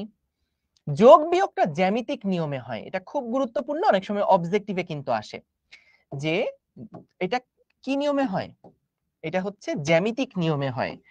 যোগ বিয়োগটা জ্যামিতিক নিয়মে হয়, অর্থাৎ ধরো আমার কাছে দুইটা সংখ্যা আছে 4 আর 6, দুইটা সংখ্যাকে আমি যখন যোগ করছি তখন সমান সমান 10 পাচ্ছি।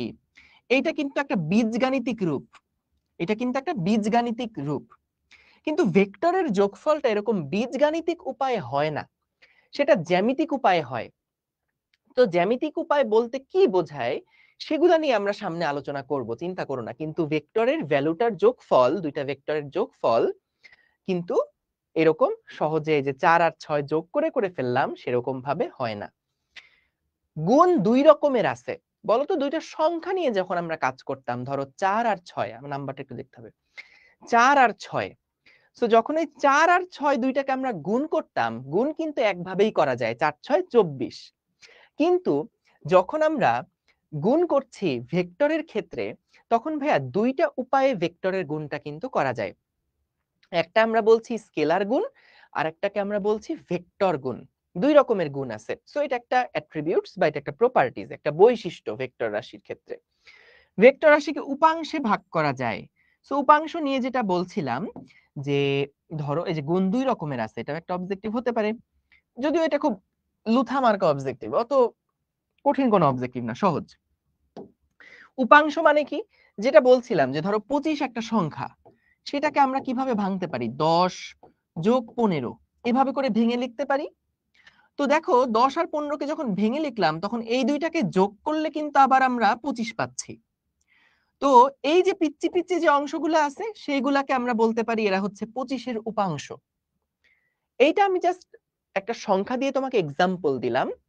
ভেক্টরের ক্ষেত্রেও বিষয়টা একদম এরকম, যে একটা ভেক্টরকে আমরা চাইলে কয়েকটা উপায়ে ভেঙে প্রকাশ করতে পারি, যেই ভাঙা অংশগুলোকে যোগ করলে আমরা আবার মূল ভেক্টরটা পাবো। তো সেই ক্ষেত্রে এই যে ভাঙা অংশগুলা, সেগুলাকে আমরা বলি এরা হচ্ছে মূল ভেক্টরের উপাংশ। তো আশা করি বুঝতে পারছো, যোগ মানে তো যোগ করা, বিয়োগ মানে তো বিয়োগ করা, গুণ মানেও তো গুণ, আর উপাংশে ভাঙা মানে হচ্ছে আমরা হলো একটাকে ভেঙে কয়েকটা ভাগে ভাগ করে ফেলছি, এরকম টাইপের আর কি। জাস্ট আমি সংখ্যা দিয়ে তোমাকে বুঝাচ্ছি। ওকে, এখন দেখো, আচ্ছা আমাদের ক্লাস তো 8টায় শেষ হয়ে যাবে, তো তারপরে হচ্ছে নামাজের ব্রেক পাবা, ঠিক আছে? এরিয়া কেন ভেক্টর সেগুলা নিয়ে পরে কথা হবে, কোনো চিন্তা করো না, এগুলা নিয়ে আমরা বলবো। উপাংশটা বুঝি না, কোনো চিন্তা করো না, উপাংশের ক্লাস যখন হবে তখন আরো ক্লিয়ারলি বুঝে যাবা, ঠিক আছে? আমি জাস্ট একটা অ্যানালজি দেওয়ার চেষ্টা করেছি, যে 25কে যেমন দুইটা ভাগে ভেঙে লেখা যায়, ভেক্টরকেও চাইলে দুইটা ভাগে প্রকাশ করা যায়, তিনটা চারটা ভাগে প্রকাশ করা যায়। তো এই ভেঙে ভেঙে দেওয়া অংশগুলাকে মূল ভেক্টরের উপাংশ বলি আমরা। ওকে, যোগের কতগুলো সূত্র আছে, বন্টন সূত্র, বিনিময় সূত্র, সংযোজন সূত্র, এগুলা খুব গুরুত্বপূর্ণ, এগুলা কি বোঝায় সেগুলা নিয়ে আমরা সামনে আলোচনা করব, কোনো চিন্তা করো না, ঠিক আছে? প্রত্যেকটা জিনিস একদম চিবিয়ে চিবিয়ে বুঝবো, একদম চিবিয়ে চিবিয়ে বুঝবো, কোনো চিন্তা করো না। আমি একটু সুন্দর কালার করে দেই, আমার এরকম কালারফুল জিনিসপত্র দেখতে খুব ভালো লাগে। ওকে, ঠিক আছে। এইবার আসো ভেক্টরকে কিভাবে প্রকাশ করা হয়। একটা ভেক্টরকে যদি আমি জ্যামিতিক ভাবে প্রকাশ করতে চাই, তাহলে আমরা এরকম একটা তীর চিহ্ন দেই। এই বিন্দুটাকে আমরা বলি হচ্ছে আদি বিন্দু, এই বিন্দুটাকে আমরা বলি আদি বিন্দু, আর এই বিন্দুটাকে আমরা বলি হচ্ছে শেষ বিন্দু বা শীর্ষ বিন্দু। ভাই ওটা একটু মিউট করেন, সাউন্ড আসছে। আর এইটাকে আমরা অনেক সময় বলতে পারি, এটাকে পা দিয়েও প্রকাশ করা হয়, বলা হয় পা, এটাকে বলা হয় মাথা। তবে বেশি প্রচলিত হচ্ছে আদি বিন্দু আর এটা শেষ বিন্দু। ইংলিশে এটাকে আমরা হেড বলে থাকি, আর এটাকে আমরা টেইল বলে থাকি। তো মেইন কথা হলো, জ্যামিতিক ভাবে যখন আমরা একটা ভেক্টরকে প্রকাশ করছি, খুব মনোযোগ দিয়ে কথাটা শুনবা, সেটা হচ্ছে এর দৈর্ঘ্যটা দিয়ে আমরা এর মানকে প্রকাশ করি। এর দৈর্ঘ্য দিয়ে আমরা কি প্রকাশ করি? আমরা ভেক্টরের মান প্রকাশ করি। এবং এই যে অ্যারোহেড যেটা আছে বা তীর চিহ্ন যেটা আছে, সেটা দিয়ে আমি যেটা পাই সেটা হচ্ছে দিকটা। ঠিক আছে? সো ভেক্টরের যে দৈর্ঘ্যটা, সেই দৈর্ঘ্যটা হচ্ছে মান প্রকাশ করে। এবং হ্যাঁ, এটাকে পাদবিন্দুও বলে। ঠিক আছে? সো আমরা এই অ্যারো চিহ্নটা দিয়ে ওই ভেক্টরটা কোন দিকে কাজ করছে সেই দিকটা নির্দেশ করি যখন জ্যামিতিক ভাবে এটাকে আমরা আঁকছি। এবং এর দৈর্ঘ্যটা দিয়ে হচ্ছে মান প্রকাশ পায়, আর তীর চিহ্নটা দিয়ে হচ্ছে দিকটা কোন দিকে সেই জিনিসটা হচ্ছে প্রকাশ পায়। ঠিক আছে? ওকে, এরপরে আসো যে আমরা এখানে প্রতীক বা চিহ্নের দ্বারা কিভাবে করে প্রকাশ করি। এখানে তো আমরা জ্যামিতিক ভাবে প্রকাশ করলাম, একটা ছবি এঁকে প্রকাশ করলাম। কিন্তু যখন আমি একটা ভেক্টর সমীকরণ লিখব, suppose f is equals to M A, এখানে f কিন্তু একটা ভেক্টর রাশি, a কিন্তু একটা ভেক্টর রাশি। তো এই ভেক্টর রাশি দিয়ে আমি যখন একটা সমীকরণ প্রকাশ করব, তখন আমি আসলে প্রতীক দিয়ে কিভাবে করে এটাকে প্রকাশ করব সেটা হচ্ছে আমি এখানে দেখাবো। তো একটা ভেক্টর রাশিকে প্রকাশ করা যায় এভাবে, যে আমরা ধরো এ বিন্দু এ দিলাম, এটা হচ্ছে উপরে এরকম একটা ভেক্টর সাইন দিয়ে প্রকাশ করতে পারি। এইটাই সবচাইতে প্রচলিত নিয়ম, যে একটা ভেক্টরকে প্রকাশ করার জন্য প্রতীক দিয়ে। এছাড়া আরো অনেকগুলা নিয়ম আছে। এর উপর শুধু একটা বার দেওয়া যায়, অথবা এরকম একটা নিচে এরকম একটা দাগ দেওয়া যায়, অথবা অনেক বইতে যেটা করছে যে এইটাকে একটু বোল্ড করে লিখছে। এবং বেশিরভাগ সময় তপন স্যারের বইতে যেটাকে ভেক্টর আকারে প্রকাশ করা হয়েছে সেটাকে একটু বোল্ড করে লেখা হয়েছে। এইটা হচ্ছে ভেক্টরের প্রকাশ। ঠিক আছে? এটা হচ্ছে ভেক্টরের প্রতীক আকারে প্রকাশ। প্রতীক আকারে ভেক্টরকে এভাবে করে প্রকাশ করা হয়। এবং আমরা যদি মান শুধু প্রকাশ করতে চাই, তাহলে আমরা ওই ভেক্টরের দুই পাশে দুইটা মডুলাস সাইন দিয়ে দেই। মডুলাস মানে হচ্ছে মান নির্দেশ করছে। অথবা আমরা শুধুমাত্র এ আকারে প্রকাশ করি, একটু মোটা না, এটা নরমাল ফন্টেই লেখা, এ আকারে প্রকাশ করা হয় জাস্ট মানটা বোঝানোর জন্য। তো ভাইয়া, এই জিনিসগুলা যখন আমরা ইউজ করব, তখন না তুমি এই জিনিসগুলো আস্তে আস্তে তোমার কাছে অনেক সহজ লাগা শুরু করবে। তো বইতে যেহেতু প্রথমে এই জিনিসগুলো আছে, এই জন্য এগুলা নিয়ে আগে একটু আলোচনা করে রাখলাম। ঠিক আছে? সেলু স্যারের বইও হবে। এইভাবে কখনো স্যারদের নাম বলবা না। সেলুর বই হলে হবে না ভাইয়া। উনি কি তোমার ভাই লাগে না ছোট ভাই? কি বলতো, এটা কিন্তু বেয়াদবি হয়। কখনোই টিচারদের নাম ধরে বলতে হয় না। সেলু স্যারের বই আমরা তো সবসময় স্যারই বলি, তপন স্যার, ইসাক স্যার। তো সবসময় ওনাদের বইয়ের নাম বলার সময় রাইটারের নাম ধরে যদি বলো, তাহলে একটু স্যার বলবা। ঠিক আছে? ওকে, আচ্ছা, ঠিক আছে, ঠিক আছে।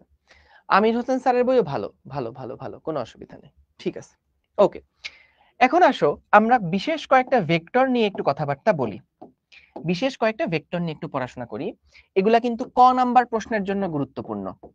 ক নাম্বার প্রশ্নের জন্য অনেক গুরুত্বপূর্ণ। দেখো, আমরা আসলে আগে ভেক্টর সম্পর্কে কয়েকটা পরিচিত আগে হয়ে নিব।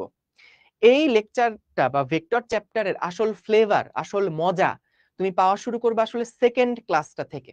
দ্বিতীয় ক্লাস থেকে অনেক মজা পাওয়া শুরু করবা। কিন্তু এখন আপাতত যা চলছে সেগুলো হচ্ছে ভেক্টর সম্পর্কে আমরা আগে কিছু টুকটাক ইনফরমেশন আগে জানছি, যাতে করে পরের জিনিসগুলোকে আমরা আরো ভালোভাবে রিয়েলাইজ করতে পারি। এই জন্য কিন্তু একটু ধৈর্য ধরে সাথে থাকা লাগবে। ঠিক আছে? ওকে, একটু ধৈর্য ধরে সাথে থাকা লাগবে। জোস, ঠিক আছে। তো দেখো, আমরা এখানে একটা নতুন টাইপের ভেক্টরের কথা বলছে, সেটা হলো পজিশন ভেক্টর বা অবস্থান ভেক্টর। জিনিসটা খুবই সহজ, এই সংজ্ঞা টঙ্গা পড়ো না, আগে একটু দেখো, বুঝে নাও, তারপর সংজ্ঞা পড়লে সহজ লাগবে। মনে করো ভাই, এইখানে আমাদের একটা স্থানাঙ্ক ব্যবস্থা আছে, এটা হচ্ছে মূল বিন্দু। আমরা মনে করো এইখানে একটা অবস্থানকে প্রকাশ করতে চাই, এটা মনে করো আমাদের এ একটা বিন্দু। তো আমি যদি এই অবস্থানটাকে প্রকাশ করতে চাই, তাহলে এই যে মূল বিন্দু থেকে ওই অবস্থান পর্যন্ত যদি আমি একটা সরল রেখা টানি, তাহলে যে ভেক্টরটা আমি পাবো এই ভেক্টরটাকে আমরা বলছি অবস্থান ভেক্টর। অর্থাৎ সহজ কথা, যেই ভেক্টর কোনো একটা বিন্দুর অবস্থান প্রকাশ করে সেটাই হচ্ছে অবস্থান vector. As simple as that. ঠিক আছে? তাহলে কি মাসুর স্যার বলবো? না না না, স্যারটার বলো না ভাই, স্যারটার আমাকে বলার দরকার নাই, তোমরা হচ্ছে আমাকে মাসুর ভাইয়া বলো, ভাইয়া বললেই যথেষ্ট। এই ব্রোমও বইলো না। যেমন হয় কি দেখো, ইনবক্সে নক দেয় অনেকে, ইনবক্সে নক দিয়ে সালাম টালামের বালাই নাই, আইসে আগে বলবে হাই। আরে ভাই আমি কি তোর দোস্ত লাগি নাকি যে তুই আমার হাই বলস? মনে হয় বনচট কেন মারি একটা। আগে সুন্দর করে সালাম দিবি যে ভাইয়া আসসালামু আলাইকুম, আমি অমুক জায়গার স্টুডেন্ট, আমি আমি আমি আপনার বিগ ফ্যান। হ্যাঁ, এরকম করে কথা বলা শুরু করবি। তা না কইয়া ফার্স্টে তুই দিলি হাই, মানলাম ঠিক আছে, এরপরে আবার একটা ইমোজি দেয়, বস্তির বস্তি। কি ইমোজি দেয় দেখো, ইমোজিটা যে এইরকম একটা ইমোজি আছে না, এই যে এইরকম একটা ইমোজি আছে না, এই ইমোজিটা দেখলে আমার কাছে মনে হয় কইসে একটা থাপ্পড় দেই। তুমি চিন্তা করে দেখো ভাই, এই যে ইমোজিটা, এটা দেখলে মনে হয় ও গত ৩০ বছর ধরে ওকে সবাই শোষণ করে, ওর ওপর সবাই অত্যাচার করে, ও অত্যাচারে অতিষ্ঠ। হ্যাঁ, এই ইমোজিটা দেখলে আমার কাছে এরকম মনে হয়, চটকানা মারবো তোরে, তোরে এত শোষণ করছে কেডা? মানে আশ্চর্য ব্যাপার, একটা মানুষ এইরকম ইমোজি কেন ইউজ করবে? আবার তার আগে হচ্ছে হাই, এই যে এরকম একটা হাই দেয়, বস্তির বস্তি ধইরা মনে হয় যে চটকানা দিয়ে একটা। এই কাজগুলা করবা না ভাই। ইনবক্সে নক টক দিবা দিবা, সমস্যা নাই, কিন্তু আসসালামু আলাইকুম ভাইয়া, ভাইয়া কেমন আছেন, আমি অমুক স্টুডেন্ট, এই ক্লাসে পড়ি, আমি আপনার বিগ ফ্যান, এটা কিন্তু বলতে হবে ভাই। এই যে আমি আপনার বিগ ফ্যান, হ্যাঁ আমি আপনার অসাধারণ একজন ভক্ত, হ্যাঁ এই কথাগুলো বলতে হবে। তা না হলে তো আমি মেসেজে রিপ্লাই টিপ্লাই দিব না। যখনই আমার সাথে কথা বলবা অবশ্যই প্রশংসামূলক বাক্য তোমাকে জানতে হবে। যদি তোমার বাক্যের মধ্যে অ্যাডজেক্টিভের ঘাটতি থাকে তাহলে কিন্তু আমি মেসেজ খুলবো না, ঠিক আছে? বা বা ধরো কমেন্ট টমেন্ট পড়বো না, ঠিক আছে? তো এইজন্য আগে বলতে হবে যে ভাইয়া আসসালামু আলাইকুম, একটা হাসি দিবা, একটা ওই যে দাঁত বের করা একটা হাসি আছে না, ওই হাসির ইমোজিটা দিবা। তারপরে বলবা যে ভাইয়া বিগ ফ্যান, ভাই আমি আপনার অনেক বড় ভক্ত, হ্যাঁ আমি আপনাকে মন থেকে সম্মান করি। এগুলা বলতে হবে তো ভাই, পাম দিতে হবে। এটা ঠিক, জীবন লাইফটা চলতেছে কিন্তু পামের উপর দিয়া। হ্যাঁ, পাম পাম দিতে হবে। ঠিক আছে? এগুলা নিয়ে আমি একটা কোর্স চালু করব এই যে পাম দেওয়ার উপরে। পাম পাম তো না, এটা হচ্ছে প্রশংসা করা। প্রশংসা করার উপর ডেডিকেটেড আমি একটা কোর্স ভাবছি লঞ্চ করব। সো সেটা নিয়ে কথাবার্তা হচ্ছে। আমার আমার ইচ্ছা আছে তোমাদেরকে সেখানে ভর্তি করিয়ে নেওয়া। ঠিক আছে? তো এই যে এগুলো জানতে হবে তো ভাই। তা না হলে তো আসলে সামনে আগাতে পারবা না। ঠিক আছে? এগুলো আমি আমি ক্লাসের মধ্যেও শিখিয়ে দিব। কোনো চিন্তা করো না। এগুলা হচ্ছে আসলে খুবই গুরুত্বপূর্ণ কিছু কোর্স। তো ভাই খবরদার কারো ইনবক্সে গিয়ে এই কাজ করো না। হাই, তারপর একটা ইমোজি, প্লিজ। ভাই সিনিয়র কাউরে যদি নক দাও, তারে সুন্দর করে আগে সালামটা দে। তারপরে ভাই আমি অমুক, আমি এই কাজের জন্য আপনার নক দিছি, একবারে ডিরেক্টলি বলো। অনেকে কি আসসালামু আলাইকুম দিয়ে রেখে দেয়। তো আমি ওয়ালাইকুম আসসালাম, ব্যাস সেটিং শেষ ওখানে। কারণ ধরো ও যদি আমাকে নাই জানায় যে আসলে কি পারপাস, যে ভাই এই প্রবলেমটা পারতেছি না বা এটাই সমস্যা ওটাই সমস্যা, তাইলে ধরো একবারে দেখে একবারে রিপ্লাই দিয়ে দেয়া যায়। আর যদি এরকম হয় যে খালি সালাম দিছে, হ্যাঁ ওয়ালাইকুম আসসালাম, এরপরে যা প্রশ্ন লেখে পরে দেখা যায় আর খোলাই হয় না। তো এটা হচ্ছে টেকনিক, বুঝতে পারছো? যখন বলবা একবারে মেসেজের মধ্যে বলে দিবা। যদিও আসলে ইনবক্স সেভাবে আর চেক টেক করা হয় না ইদানিং কালে। তো এই জন্য ফেসবুক গ্রুপ ভালো। তোমাদের যে কোনো প্রবলেম টবলেম থাকলে সেগুলো ধরো ফেসবুক গ্রুপের মধ্যে দিবা। গ্রুপের মধ্যে আমাদের যেহেতু ডেডিকেটেড টিম আছে, তো সেই টিম তোমাকে হেল্প করবে। তো এই জন্য মেসেঞ্জারে এই নক দিয়ে যদি না পাও, তাহলে কিন্তু এটা আবার কষ্ট পেও না যে ভাইয়া অনেক ভাব নেয়, ভাইয়া অনেক মুডি। না ভাই, আমার একটা একটা যে আইডি আছে, ওই আইডিটা খোলাই হয় না, একদম একেবারেই খোলা হয় না। আর একটা আইডিয়া আছে, সেটাতে যখন মেসেজ টেসেজ আসে তখন দেখা হয়, কিন্তু নরমালি দেখা যায় যে আসলে ফেসবুকের ইনবক্স খুব কম চেক করা হয় আর কি এখন। তো এই জন্য এটা প্লিজ কেউ মনে করো না যে ভাইয়া আমি আপনাকে নক দিছিলাম কিন্তু রিপ্লাই দেইনি, আপনি এত ভাব নেন, হ্যাঁ এত ভাব কেন আপনার? এগুলো মনে করো না ভাই প্লিজ, কারণ আমি আন্তর্জাতিক ভাবে দুঃখিত সেজন্য তোমাদের কাছে। ঠিক আছে? ওকে। তো যেটা বলছিলাম বাবারা, দেখো যে অবস্থান ভেক্টর, এটা কি? যেই ভেক্টরটা আমাদের অবস্থান প্রকাশ করতে পারে। এই যে আদি থেকে শেষ, এই যে অবস্থান, ঠিক আছে, যেই ভেক্টর দিয়ে প্রকাশ পাচ্ছে এটাই হচ্ছে অবস্থান ভেক্টর। সিম্পল, যে আদি বিন্দু থেকে শেষ বিন্দু পর্যন্ত। ওকে, হ্যাঁ, আমি সবসময় যখন আন্তরিকভাবে দুঃখিত এটা বলি, তখন আন্তরিকভাবে বলি না, আমি সবার হয়ে মাফ চাই, আন্তর্জাতিকভাবে বলি, বুঝতে পেরেছো? ক্ষমা চাইলে আমি একা যাবো কেন? পুরো বিশ্ব তোমার কাছে ক্ষমা চাবে, তাই না? তুমি কি এত ছোট মানুষ? না। মাননীয় ভাইয়া কোন রাইটারে বই কিনবো? আরে সুন্দর, এটা এটা দেখে আমার কাছে হঠাৎ করে মনে হয়েছে যে আমি একটা দেশ চালাই। হ্যাঁ, হঠাৎ করে মনে হয়েছে, আমি খুবই দুঃখিত, কিন্তু আমার কাছে এটা পড়ার পর মনে হয়েছে হয় আমি একটা স্কুল চালাই অথবা একটা দেশই চালাচ্ছি। আমার কাছে হঠাৎ করে মনে হচ্ছে আমি মাটিতে আর পা রাখতে যাচ্ছি না, সরি, আমাকে একটা কার্পেট টার্পেট বিছাই দিতে হবে, ঠিক আছে ভাই? কার্পেট টানে না, আমি মাটিতে পা রাখতে যাচ্ছি না, সরি। ঠিক আছে, ওকে। সো যাই হোক, দেখো যেটা বলছিলাম যে অবস্থান ভেক্টর হচ্ছে এইটা, সিম্পল। এবারে সরণ ভেক্টর। সরণ ভেক্টর জিনিসটা কি? অনেক কাশি হয়েছে বাচ্চারা, বুঝেছো? মনে করো এইখানে একটা বিন্দু আছে পি বিন্দু, এইখানে একটা বিন্দু আছে কিউ বিন্দু।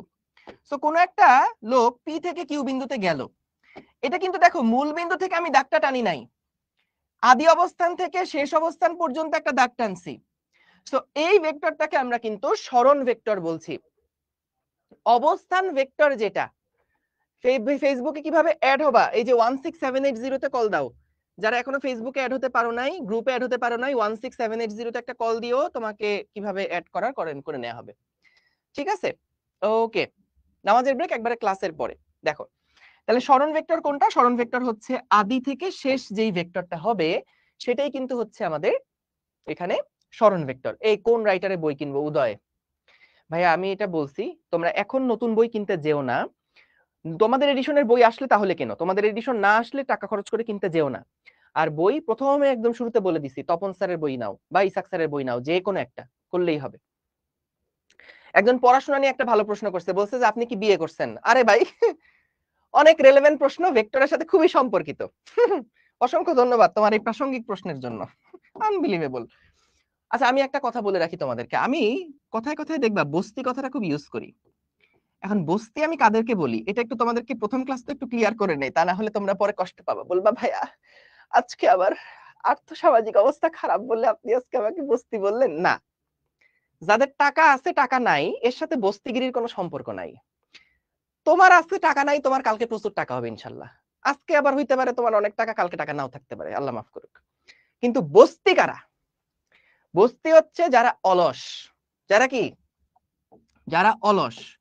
তো আমি যখন বস্তি কথাটা বলবো তখন কিন্তু খবরদার কেউ আবার এটা মনে করো না যে ভাই আজকে আমার টাকা পয়সা একটু কম বলে আপনি আমাকে বস্তি বললেন। না, বস্তি তোকে ওই জন্য বস্তি বলিনি, তুই একটা অলস সেই জন্য তোকে বস্তি বলছি। বুঝতে পারছো? আমার এই কথায় কিন্তু তোমরা ওইভাবে কষ্ট নিও না, ঠিক আছে? কারণ টাকা পয়সা আসবে যাবে, ওইটার জন্য বস্তি না, তুমি তুমি বস্তি হচ্ছে কারণ তুমি অলস। ঠিক আছে, এটাই। ওকে, সো এটা এটা কিন্তু কষ্ট পেও না কেউ, এটা বলে রাখলাম আগের থেকে, ঠিক আছে? কষ্ট পাবা যে নিজে অলস বলে কষ্ট পাবা, ঠিক আছে? ওকে, এইবার আসো যে আমরা যখন একটা নির্দিষ্ট বিন্দু থেকে অন্য একটা বিন্দুতে যাই তখন এই যে আদি থেকে শেষ পর্যন্ত যে দূরত্বটা আছে সেইটাকেই হচ্ছে আমরা বলছি এই সরণ ভেক্টর। খেয়াল করো, অবস্থান ভেক্টরের সাথে সরণ ভেক্টরের পার্থক্যটা কি? অবস্থান ভেক্টর সবসময় শুরু হয় মূল বিন্দু থেকে, কিন্তু সরণ ভেক্টর মূল বিন্দু থেকে শুরু হওয়া লাগবে না, আদি অবস্থান থেকে শেষ অবস্থান পর্যন্ত ভেক্টরটাই হচ্ছে আমাদের সরণ ভেক্টর। এখন খেয়াল করো এইখানে আছে দেখো, ও এই পি একটা ভেক্টর এবং এখান থেকে এই পর্যন্ত এটা একটা ভেক্টর, এটা হচ্ছে ও বিন্দু, ঠিক আছে? সো দেখো ও পি যেটা সেটা বলো তো কি ভেক্টর? ও পি ভেক্টরটা কি ভেক্টর বলো? এটা কি একটা অবস্থান ভেক্টর নাকি সরণ ভেক্টর বলো তো? এটা কি একটা অবস্থান ভেক্টর না সরণ ভেক্টর বলো? অবস্থান vector, very good. O Q যেটা আছে সেটাও কি? সেটাও কি? সেটাও কিন্তু একটা অবস্থান ভেক্টর, কারণ এই যে ও বিন্দু থেকে শুরু হয়েছে। কিন্তু পি কিউটা কি? পি কিউ যে ভেক্টরটা আছে সেই ভেক্টরটা হচ্ছে একটা সরণ ভেক্টর, ঠিক আছে? ওকে, তাহলে এই দুইটা হচ্ছে আমাদের অবস্থান ভেক্টর, কারণ এরা মূল বিন্দু থেকে শুরু হয়েছে। আর পি কিউ যেটা সেটা হচ্ছে আমাদের সরণ ভেক্টর। সেটা কি? সেটা হচ্ছে সরণ ভেক্টর। এখন ভাই দেখো, এটাকে আমরা আরেকটু সুন্দর করে প্রকাশ করতে পারি। অবস্থান ভেক্টরের সাহায্যে সরণ ভেক্টরের প্রকাশ আমি একটু লিখে দিই। খাতায় লিখে নিও, যা যা এখানে লেখা আছে সবকিছু খাতায় লিখে রেখো। অবস্থান ভেক্টরের সাহায্যে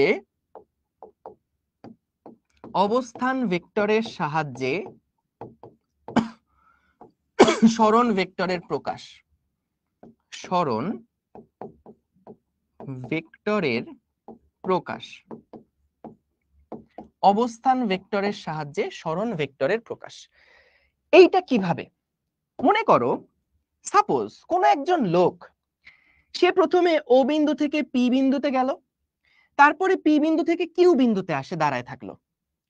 তাহলে বলো তো তার যে সরণটা কি বললাম, যে একজন লোক সে হচ্ছে ও বিন্দু থেকে যাত্রা শুরু করছে, মনে করো ও বিন্দু থেকে যাত্রা শুরু করছে কোন একটা লোক, এই পি কিউ সরণ বাদ দাও আপাতত। মনে করো কেউ একজন ও বিন্দু থেকে যাত্রা শুরু করে সে কি করছে, সে প্রথমে ও থেকে পি বিন্দুতে গেছে এবং তারপরে পি থেকে কিউ বিন্দুতে আসছে। তাহলে তার আদি অবস্থান ছিল এইটা, শেষ অবস্থান হয়েছে এইটা। তাহলে বলো তো সরণ হচ্ছে আদি থেকে শেষ, এইটা আমি বলতে পারি। সরণ হচ্ছে আদি থেকে শেষ, এইটা হচ্ছে সরণ বলতে পারি। তো দেখো আমরা এটাকে এভাবে প্রকাশ করি যে O P plus P Q সমান সমান হচ্ছে ও কিউ। খেয়াল করো এটা কি লিখলাম, এটার মানেটা কি বোঝাচ্ছে, এটার ফিলটা কি, যে তুমি প্রথমে যদি ওপি বরাবর যাও এবং তারপরে যদি পি কিউ বরাবর যাও, এই যে প্রথমে ওপি গেছো তারপরে আরো পি কিউ গেছো, এই জন্য যোগ, ওপি গেছো তারপরে পি কিউ গেছো, তাহলে ফাইনালি তুমি আসলে কোথা থেকে কোথায় গেছো, তুমি ও থেকে কিউতে গেছো। এখন বলো তো এই দুইটা ছিল আমাদের অবস্থান ভেক্টর, এটা ছিল সরণ ভেক্টর। সো আমি চাই এই পি কিউ ভেক্টরটাকে বের করতে, তাহলে সেটা কি হবে ভাইয়া? পি কিউ ভেক্টর সমান সমান হবে O Q vector minus O P vector. খেয়াল করো পি কিউ ভেক্টর সমান সমান হচ্ছে O Q minus O P. ঠিক আছে? তাহলে এইটাই দেখো আমাদের কিন্তু এটা ছিল সরণ ভেক্টর, সমান সমান আমরা অবস্থান ভেক্টর দিয়ে এটাকে প্রকাশ করলাম ও কিউ মাইনাস ও পি। এটা সরণ ভেক্টর ছিল, দেখো অবস্থান ভেক্টর দিয়ে সরণ ভেক্টরকে প্রকাশ করলাম। একটা শর্টকাট এখানে মনে রাখতে পারো, সেটা হচ্ছে পি কিউ। যখন তুমি পি থেকে কিউ এর দিকে আসলা, আবার শোনো, যখন তুমি পি থেকে কিউ এর দিকে আসলা, তার মানে হচ্ছে তুমি যদি এটা বের করতে চাও, এই সরণ ভেক্টরটা যদি বের করতে চাও, তাহলে তুমি শেষ অবস্থান ভেক্টর যেটা ও কিউ মাইনাস করবা আদি অবস্থান ভেক্টর ওপি। ঠিক আছে? পি কিউ যদি পেতে চাও, এই দেখো কিউ এ লাস্টে গেছো, সো তাহলে ও কিউ থেকে ওপি কে বাদ দিবা। ঠিক আছে? বিয়োগ করাটা চিত্র দিয়ে বুঝাবো, আরাফাত কোনো চিন্তা করো না, আগে জাস্ট তুমি এই জিনিসটা বোঝো, পি কিউ সমান সমান কি ও কিউ মাইনাস ওপি, ও কিউ মাইনাস ওপি। ঠিক আছে? সরণ ভেক্টর কি মূল বিন্দু থেকে শুরু হতে পারে? হতেই পারে, কোনো সমস্যা নাই। শেষ থেকে আদি, রাইট, শেষ থেকে আদি। হ্যাঁ বুঝছি বলছো আরাফাত, ভেরি গুড। ওকে, এটা কিন্তু একদম সহজ জিনিস, এটা বারবার রিপ্লাই করায়ও না আমাকে। হ্যাঁ দেখো অবস্থান ভেক্টরের সাহায্যে সরণ ভেক্টরের প্রকাশ, তোমরা অবস্থান ভেক্টর বুঝছো সবাই, সরণ ভেক্টর কি জিনিস সেটাও সবাই বুঝছো। এখন আমরা এই লাইনটাও আশা করি সবাই বুঝছো, কারণ দেখো এই লাইনটা কি বুঝছি সবাই? একটু জানাও তো দেখি, এই উপরের লাইনটা বুঝছো কিনা একটু জানাও। হ্যাঁ সবাই বুঝছো, ইয়েস। দেখো তোমরাই দেখো, যে দু একজন না না বলছো তোমরা একটু রেজাল্ট দেখো, দেখো তোমার কতজন বন্ধু বুঝেছে। তো তুমি যদি না বুঝে থাকো তাহলে রেকর্ড দেখবা। তাহলে দেখো এই সূত্র যদি লেখো তাহলে ভাই পি কিউ কে আলাদা করে নাও, সহজ জিনিস, এত জটিল চিন্তাই করো না ভাই। পি কিউ আছে, তাহলে ও কিউ থেকে ওপি বাদ দিলেই তো আমি পি কিউ পাবো। ও কিউ আর ওপি ছিল অবস্থান ভেক্টর, আর এটা হচ্ছে আমাদের সরণ ভেক্টর, সো তাইলে তো হয়ে গেল। ঠিক আছে? বুঝছো কিন্তু ইমাজিন করতে পারছো না, কোনো চিন্তা করো না, ওই দায়িত্ব আমার। প্রথমে আগে মানুষ কখনোই একবার ইমাজিন করতে পারে না, প্রথমে আগে তাকে জানতে হয়, আগে জিনিসগুলা ইনফরমেশন আগে ঢুকাতে হয়। প্রথম মাথায় আগে ইনফরমেশন ঢুকাও, তারপরে গিয়ে আমি যখন আরো কথাবার্তা বলবো তখন আস্তে আস্তে জিনিসগুলো আরো বুঝতে পারবা। শোনো, যেই জিনিসটা একটা নতুন জিনিস, সেই জিনিসটা তুমি যখন প্রথমবারের মতন পড়বা তখন তোমার অনেক কিছু ক্লিয়ার থাকবে না, দ্বিতীয়বারের মতন যখন পড়বা দেখবা অনেক কিছু আবার নতুন করে তুমি ক্লিয়ার বুঝতে পারছো, কারণ ওই প্রথম দিকের ইনফরমেশন কিছু তোমার মাথায় ছিল কিন্তু সেই ইনফরমেশন গুলাকে তুমি লিংক করতে পারোনি। দ্বিতীয়বার যখন ক্লাস রেকর্ড দেখছো বা দ্বিতীয়বার যখন আরেকবার রিভিশন দিচ্ছ, তখন তোমার ওই আনলিঙ্কড যে ইনফরমেশন গুলো আছে সেগুলো তুমি আস্তে আস্তে লিংক করতে পারবা। তৃতীয়বার যখন পড়বা তখন আরো সুন্দর করে লিংক করতে পারবা, ম্যাথের সাথে লিংক করতে পারবা। তো এই জন্য কখনোই এটা মনে করো না যে ভাইয়া প্রথম এক ধাক্কাতে আমি সবকিছু বুঝে যাব, পারফেক্টলি সবকিছু ইমাজিন করতে পারবো, ফিল করতে পারবো। আমি যেভাবে লেকচার দিচ্ছি সেইভাবে করে তুমি ইনশাল্লাহ সর্বোচ্চটা প্রথম ধাপে যতটা সম্ভব সেটা তুমি অ্যাচিভ করতে পারবা। কিন্তু তোমাকে একদম পারফেক্ট একটা মাস্টারি নিয়ে আসার জন্য তোমাকে কয়েকবার করে জিনিসটা একবার দেখতে হবে, 2-3 বার করে একটু দেখতে হবে। এটাই কি উপাংশ? না, এটা উপাংশ না। ঠিক আছে ভাইয়া, স্মরণ ভেক্টর মূলবিন্দু থেকে শুরু হলে সেটা তো অবস্থান ভেক্টর হয়ে যাবে, হতে পারে, কোনো সমস্যা নাই এই ক্ষেত্রে। ঠিক আছে, এটা হতে পারে। সুন্দর। সো তাহলে এটা কিন্তু খেয়াল রেখো যে এটা সব ক্লাসের জন্য আমি কিন্তু বলছি যে অনেক সময় এরকম হবে যে তুমি আমাদের অনেক সময় যেটা হয় দেখা যায় অফলাইনে কেউ কেউ পড়ে আসছে, পড়ে আসার পরে আমাদের কাছে এসে যখন অনলাইনে পড়ে বলে যে ভাই আপনি এত সুন্দর করে বুঝাইছেন, আমার অফলাইনে টিচার তো আমার এত সুন্দর করে বুঝায় নাই। ভাই বিশ্বাস করো, উনিও ভালো বুঝাইছে, আমারতেও হয়তো ভালো বুঝাইছে, কিন্তু সমস্যাটা হচ্ছে তোমার, তুমি যখন ওই অফলাইন টিচারের কাছে প্রথমবারের মতন বুঝতে গেছো তখন তোমার মাথা সবকিছু ইনফরমেশন একসাথে নিতে পারে নাই।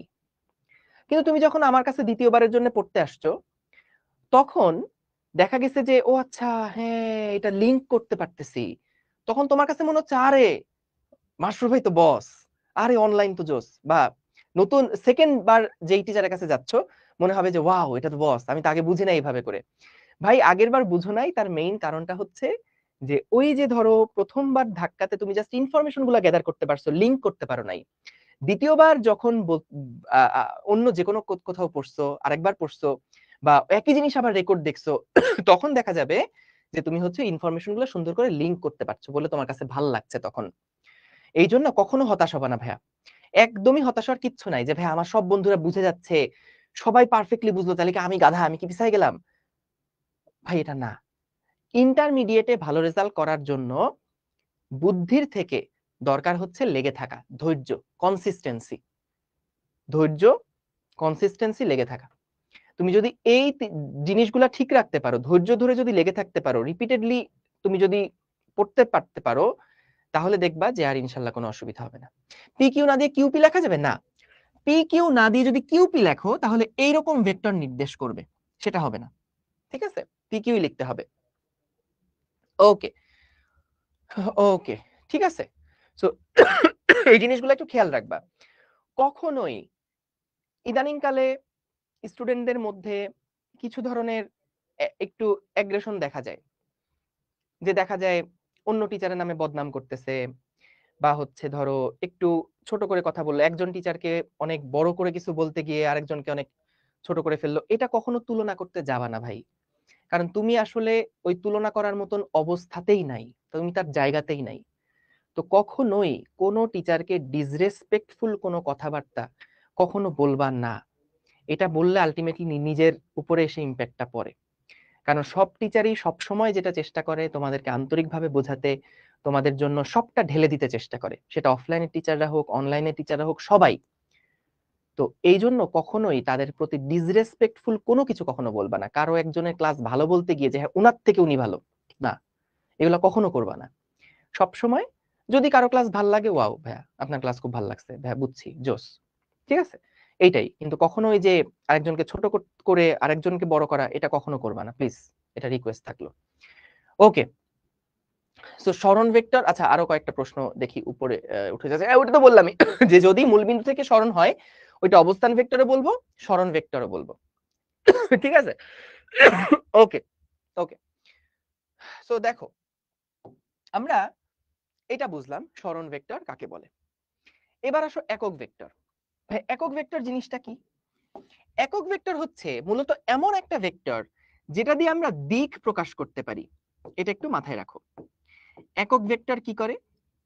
একক ভেক্টর কি করে? একক ভেক্টর যেটা করে সেটা হচ্ছে মূলত দিক নির্দেশ করে, দিক নির্দেশ করে।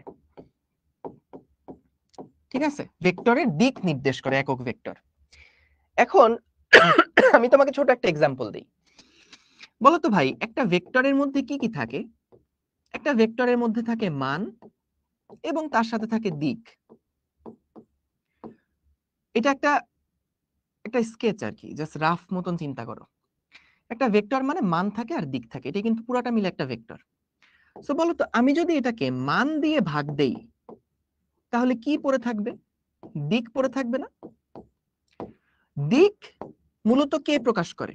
একক ভেক্টর প্রকাশ করে। তো তাহলে একক ভেক্টর পাওয়ার জন্য, আমরা যেটা করব, ভেক্টরকে তার মান দিয়ে ভাগ করব, তাহলে আমরা তার দিকটা পাবো।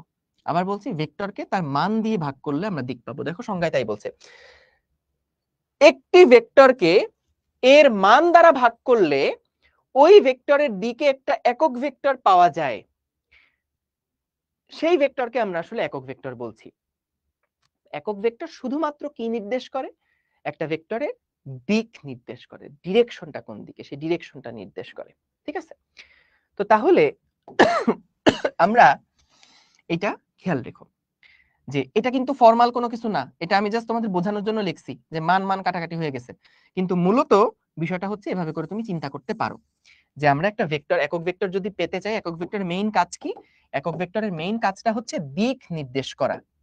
সো দিক যে নির্দেশ করছে, আমরা একক ভেক্টর পেতে হলে কি করব? ভেক্টরকে তার মান দিয়ে ভাগ করব। মনে করো একক ভেক্টরকে প্রকাশ করতে হয় এরকম একটা ক্যাপ সাইন দিয়ে, ক্যাপ মানে হচ্ছে একক ভেক্টর বোঝায়। সো এটা আমরা পাবো হলো, এই যে মূল যে ভেক্টরটা আছে সেটাকে তার মান দিয়ে ভাগ করলে আমরা কিন্তু একক ভেক্টরটা পাবো। ঠিক আছে, সো কিভাবে করে একক ভেক্টর বের করতে হয় সেগুলো আমরা দেখবো সামনে, এটা নিয়ে কোনো চিন্তা করো না। যেমন দেখো, আমরা যদি একটা ইয়া নিয়ে চিন্তা করি যে ধরো এই দিক বরাবর মনে করো আমাদের 5 মিটার সরণ হয়েছে, এক্স অক্ষকে মনে করো আমি আই ক্যাপ দিয়ে প্রকাশ করি।